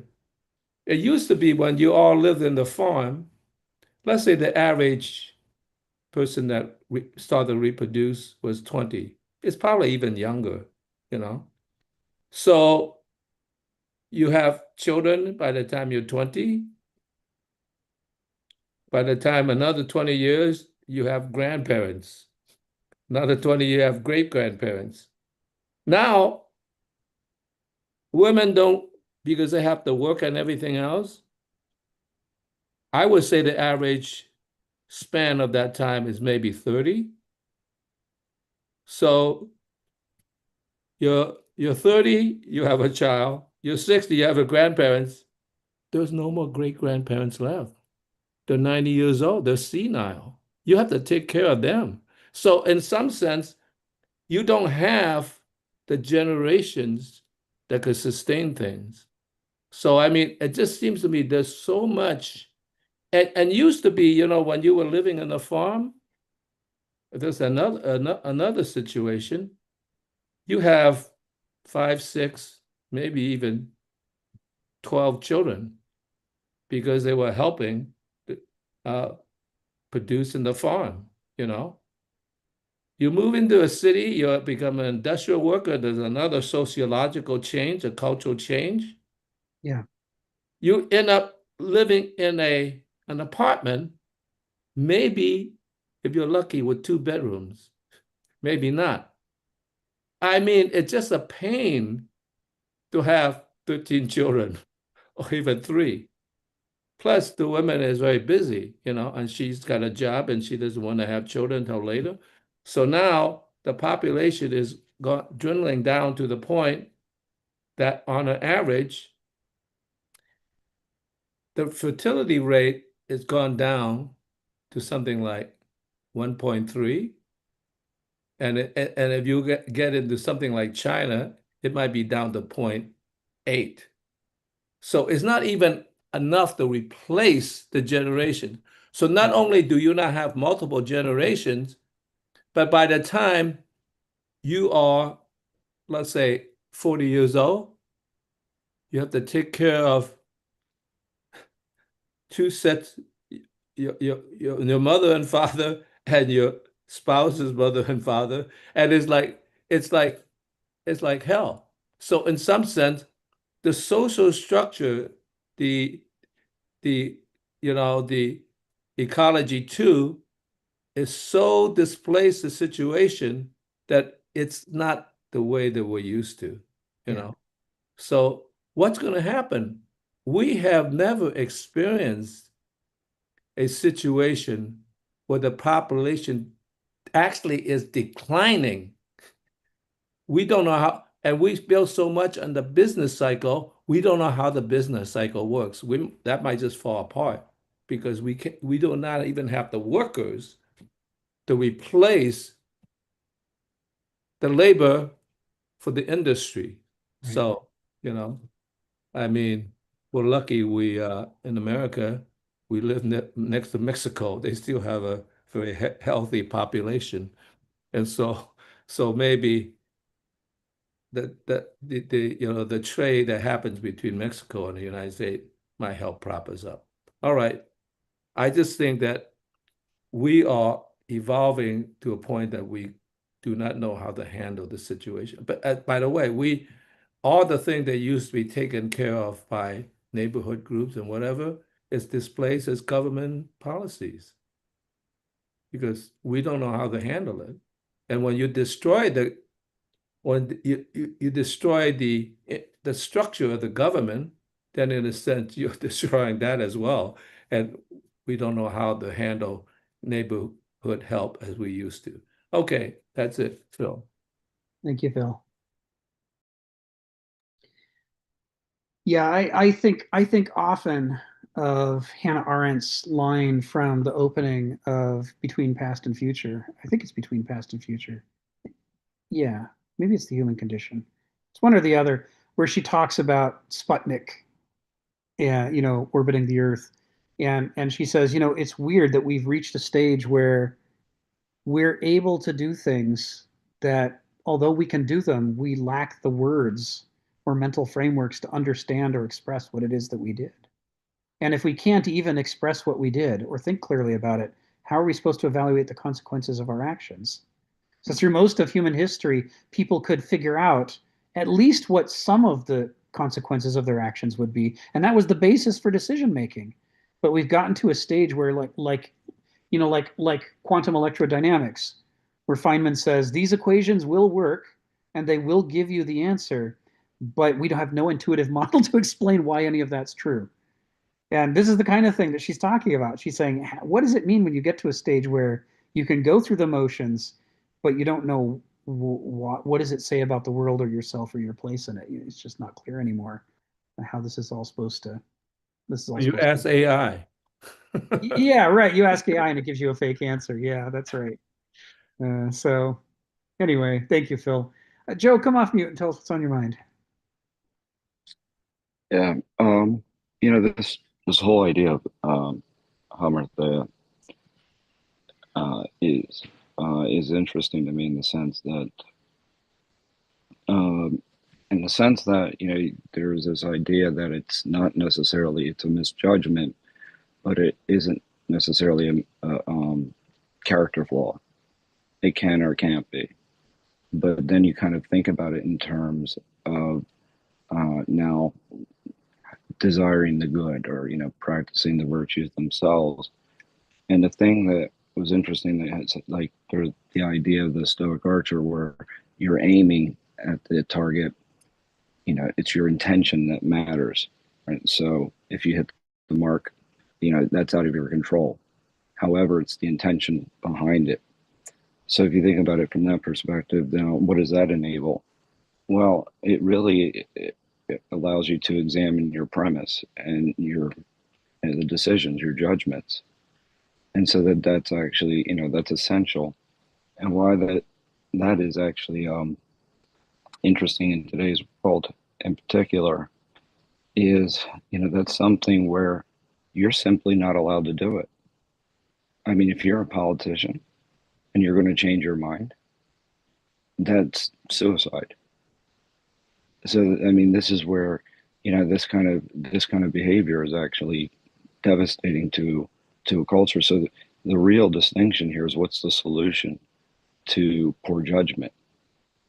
And the solution is that it's kind of refocusing. And it was interesting when you were talking about virtues and ideals with Stephen, because the virtues, in a way, enable behavior change, as you're mentioning. And then, I mean, this is the basis of things like CBT or EBT. Now, those are actually just practices and some exercises that you can say that's almost a process of reasoning that enable you to function more effectively, but it's not necessarily virtuous. It doesn't have virtue built into it. So having the virtues are something that allow you then to determine whether or not you are acting justly. So, I mean, I think it's an important, it's an important concept, because it just, demonstrates, it demonstrates that it's how you respond to the situation. It's not, it's not just fate. And so there's some autonomy that we have, right? But as we said, it's not agency and contingency that comes back to that. So, and that, this all fits into our abilities to decide. And I'm not going to go down that road, because that's not necessarily where we're going with this. But I do find it interesting, because if you have this collective foolishness that you're talking about, then it really does, and the collective foolishness is punish the other person for admitting they're wrong. Then it's kind of devastating to a culture. Yes. Yes. The scientific method and learning really depend on the ability to be honest about when we're wrong. And we create a situation in which you're punished for being wrong, then everybody starts hiding their mistakes. And that's the worst thing that you can have happen. And then you just fill your future full of landmines, and you don't know what's going to break or fall down when you can't afford to have it happen. It's examples like that are why Kenneth says, cultures that kick out or suppress their aristoi self-destroy eventually, because they create exactly this sort of thing where the short-term incentives make it strongly desirable to do something that in the long term inexorably leads to disaster.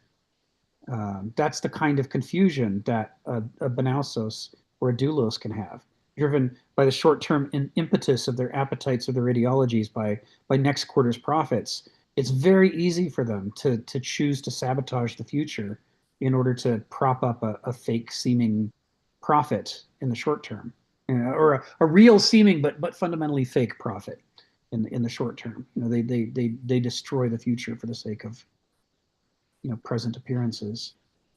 It takes a certain kind of courage and self-skepticism to be able to recognize that it would be better to take the hit now in order to have a healthier future. I mean, it's a hard thing for many people to decide.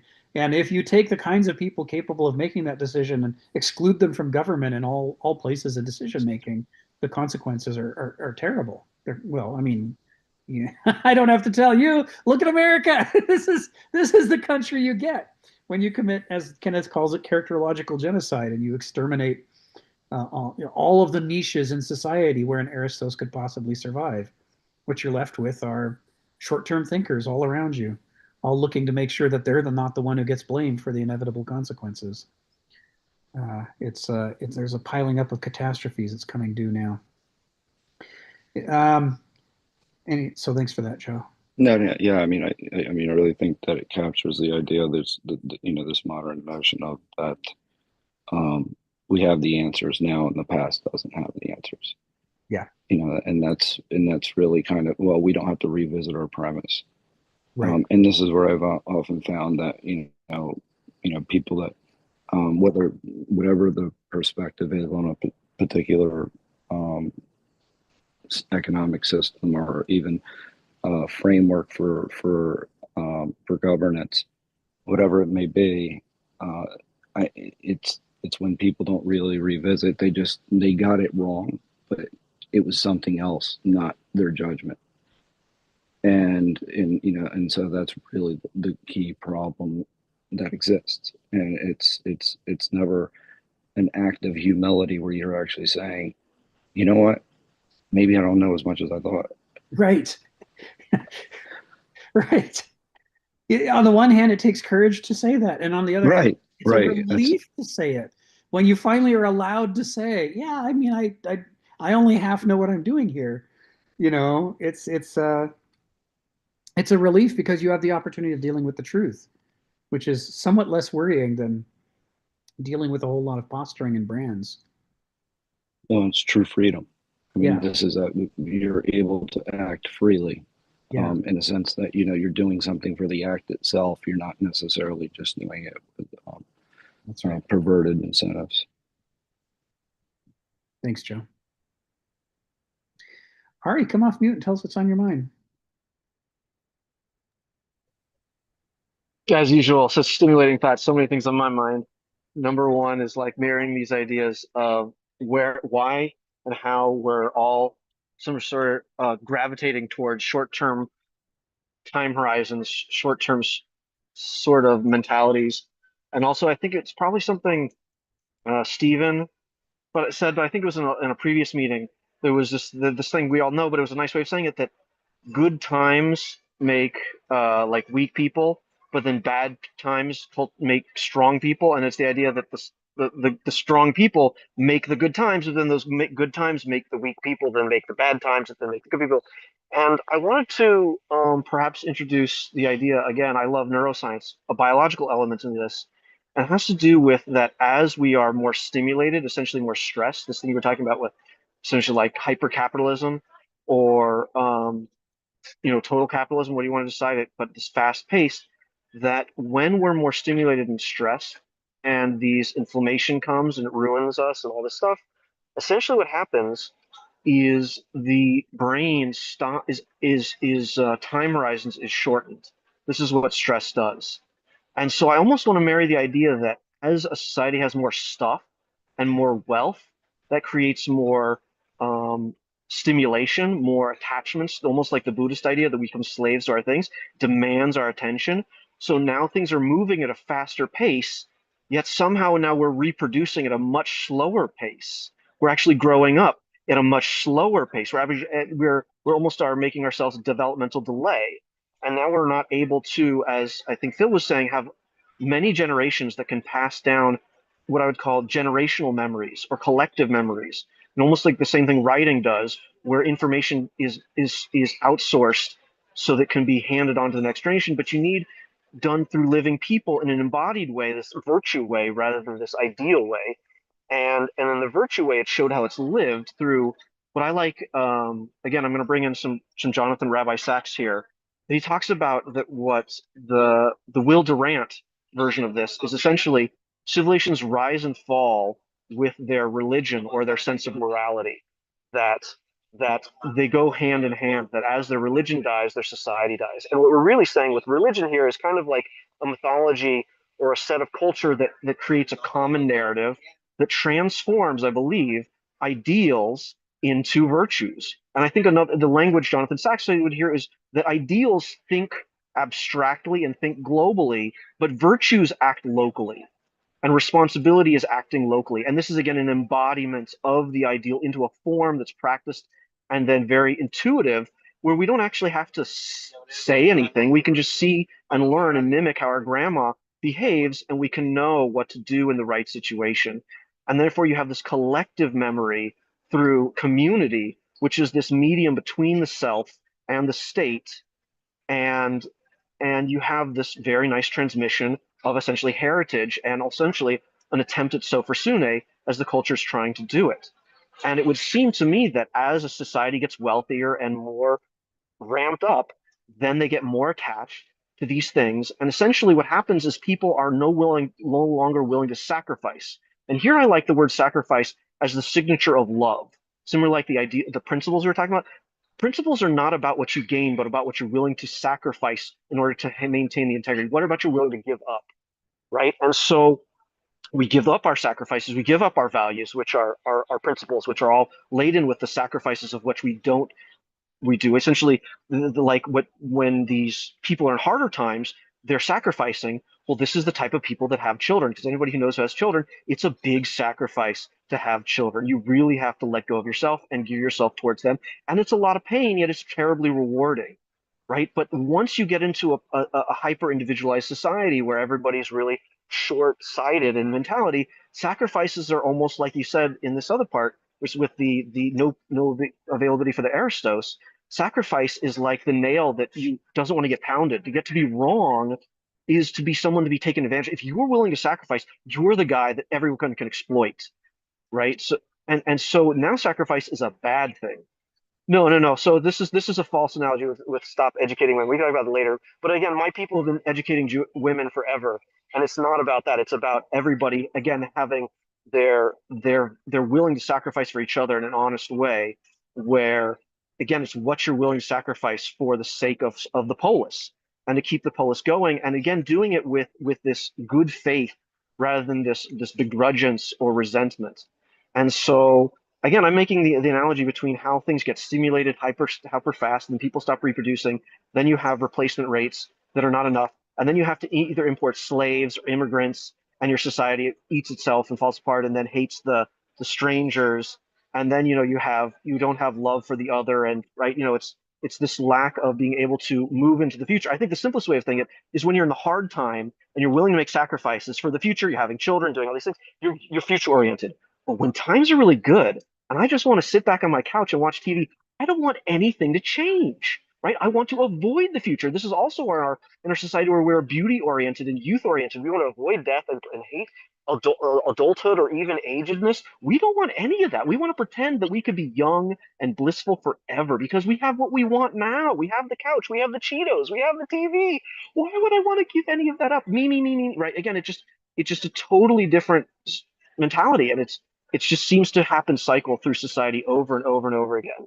And that was what I said, marrying this idea between, neuroscience of actually getting stressed and inflammation to then how society and cultures rise and fall, I think is a really nice and biologically evolutionary, sound sort of hypothesis. As Phil would say, that's it. That's Ari. Thanks, Ari. Before I call on Joe or Phil, I'm going to ask both of you to stick a pin in it. Don't forget what you're going to say. I'm going to take us into paragraph 10 because I've been planning to do that for the last 2 hours. So and there's a punchline in here at least that I'd like to get to where Kenneth Smith makes a killer point. So he starts out introducing us with Oedipus illustrates hamartia in its worst degree as an individual on whom every clue, every prophecy, every acute word is wasted. Oedipus prides himself on being shrewd and quick-witted, but in essential matters, he's dense and lethargic. Oh, I love Kenneth's language here. Sophocles' play Oedipus Tyrannus, mistranslated as Oedipus the King, is riddled with ironies and paradoxes. And Oedipus's own words unwittingly speak the truth when he least comprehends it, or say the very opposite of what is true when he means to speak what is so.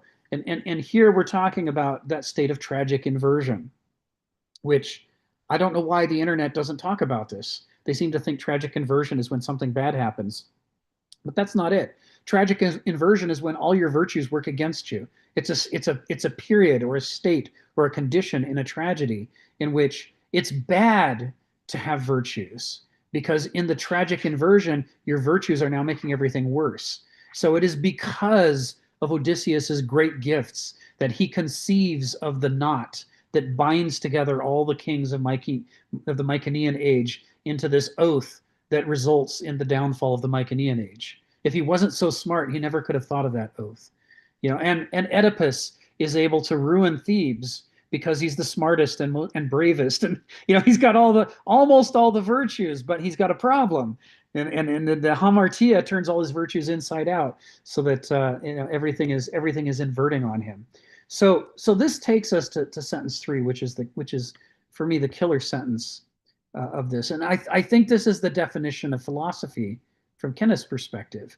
He says, at the central link of an individual's wits is the power to override his own illusions and delusions, or else his central intelligence is cancered. I mean, that last bit reminds me of Shakespeare. It's very, very dense. But this is what he's saying Oedipus, in Oedipus Tyrannus, what Oedipus lacks.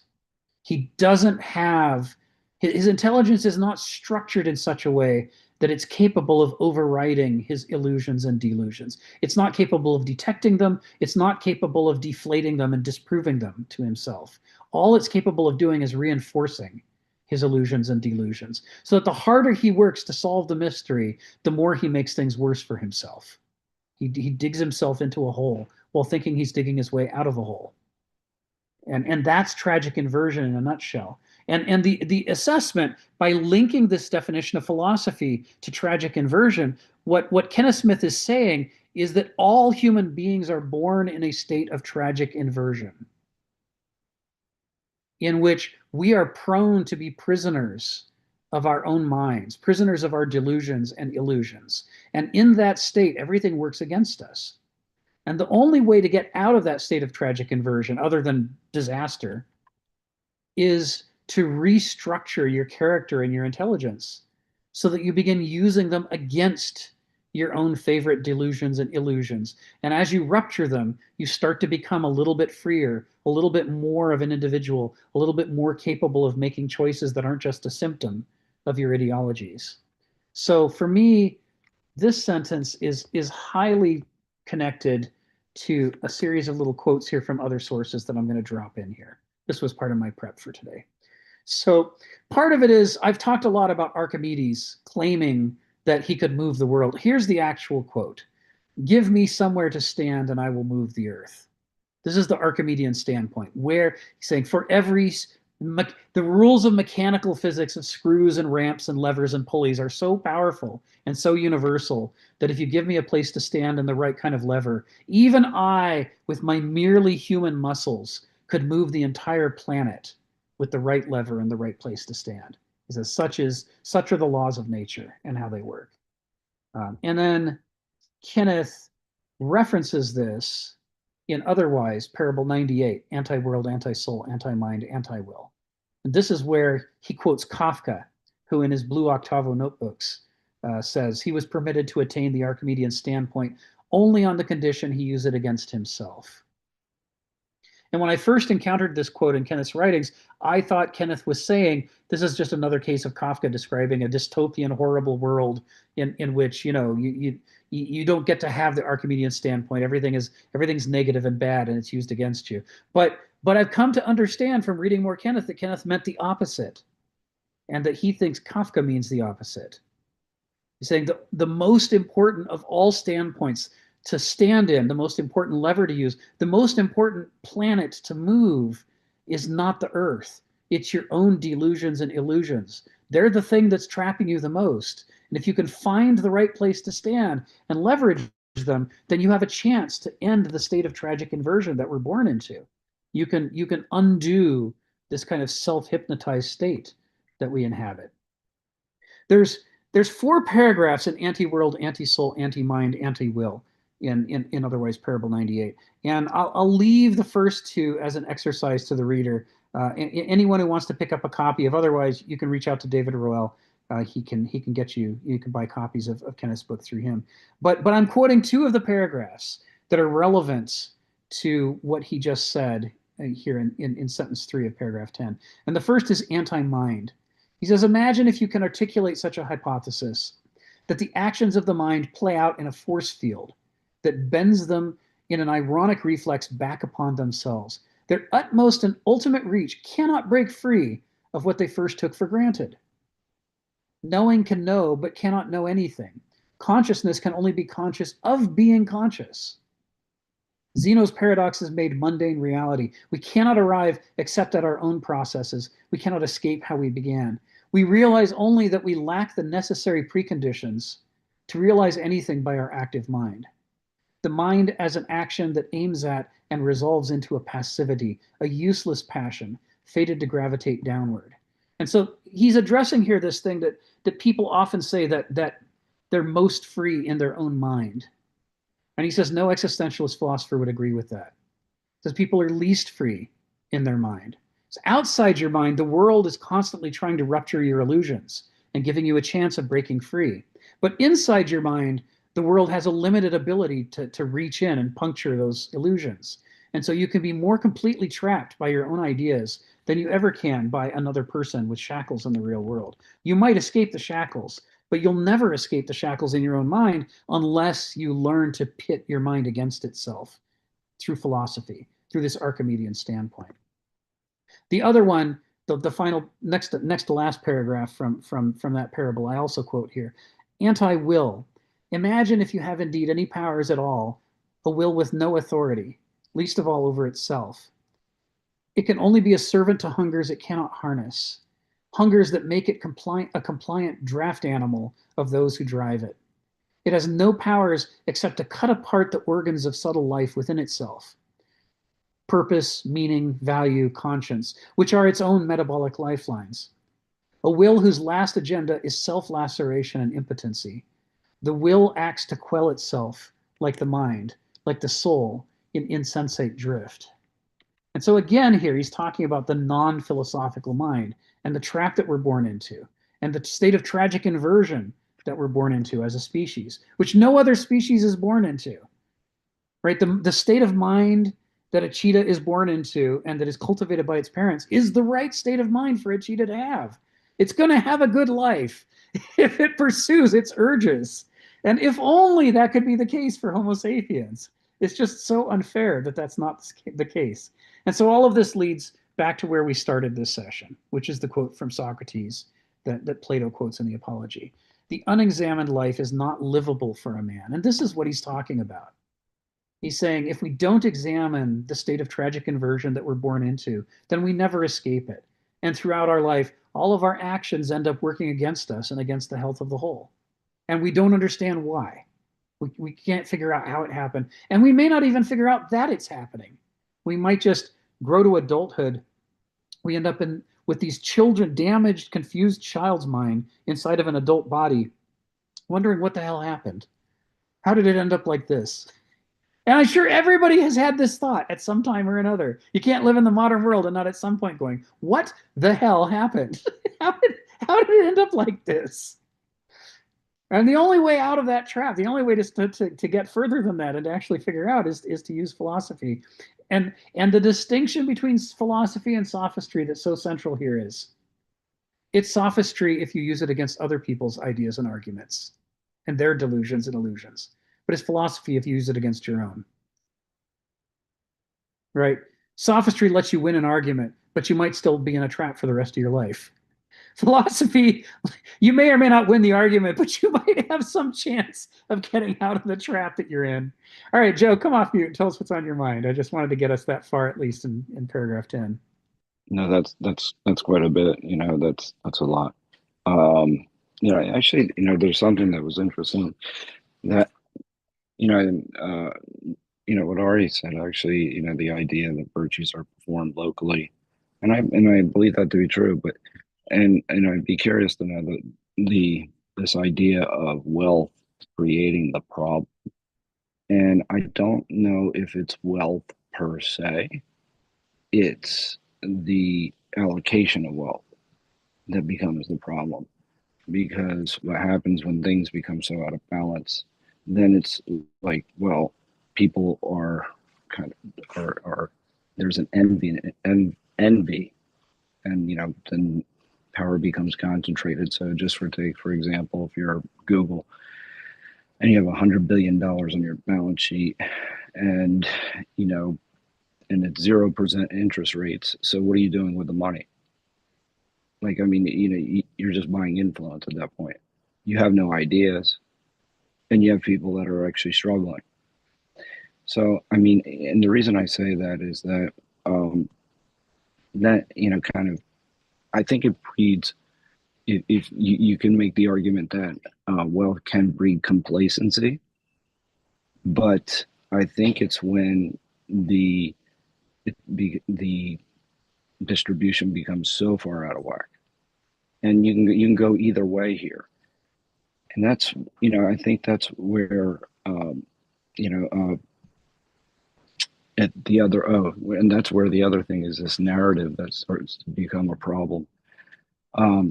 I think there is a narrative that can be created that's essential for a culture to thrive, absolutely, but I do think that there's also a risk of my narrative being the right one. And when you enforce your narrative on everybody else, watch out how that turns out. Because, you know, that's something where that's dogma. So, you know, I just think that there's this, you know, that there's a little bit more to it just being wealth or creating a narrative. You know, all these things have to you know, kind of be aligned, I would say, with the virtues themselves, because you could argue that one is justice, you know, to a certain degree, and the other is more like about how the narrative enables you to interact with people in a healthy way, because that requires virtues as well. So anyway, I mean, it's an interesting thing, because I hear all the time, you know, a lot of people say, I would, you know, it's an empire and it's wealth and all these things that, you know, therefore it's inevitable that you have to, you know, collapse. And I was like, well, you know, there's some of that, but I think that there's also this lack of balance that really creates the problem. Yes. Yes, when one side becomes so extreme that you can't have a dialectic anymore, then there's no more give and take. And now the system can't take, it can take a shock from one direction, but it can't take a shock from the other direction, because one side has become too anemic and the other side too overinflated. And it's this, you know, in medicine it's really easy to see this, and it's talked about all the time in terms of various diseases. When one half of a binary system is functioning and the other half isn't, you know, any doctor worth their salt knows you're in trouble. But the same thing happens in our politics and our cultures or our economy, and we're like, huh, what? We're just completely clueless that that might be a problem. So Phil, come off mute, tell us what's on your mind. Yeah, I was going to ask you a question about Hegel, but I think I'm going to displace that for another time. Right now, I want to talk about Archimedes' lever. I started out by saying, well, he's wrong, because in order to counterbalance the Earth, you have to be in outer space. And there is no gravity at outer space to lever the thing. So then I realized, oh no, that's just a metaphor.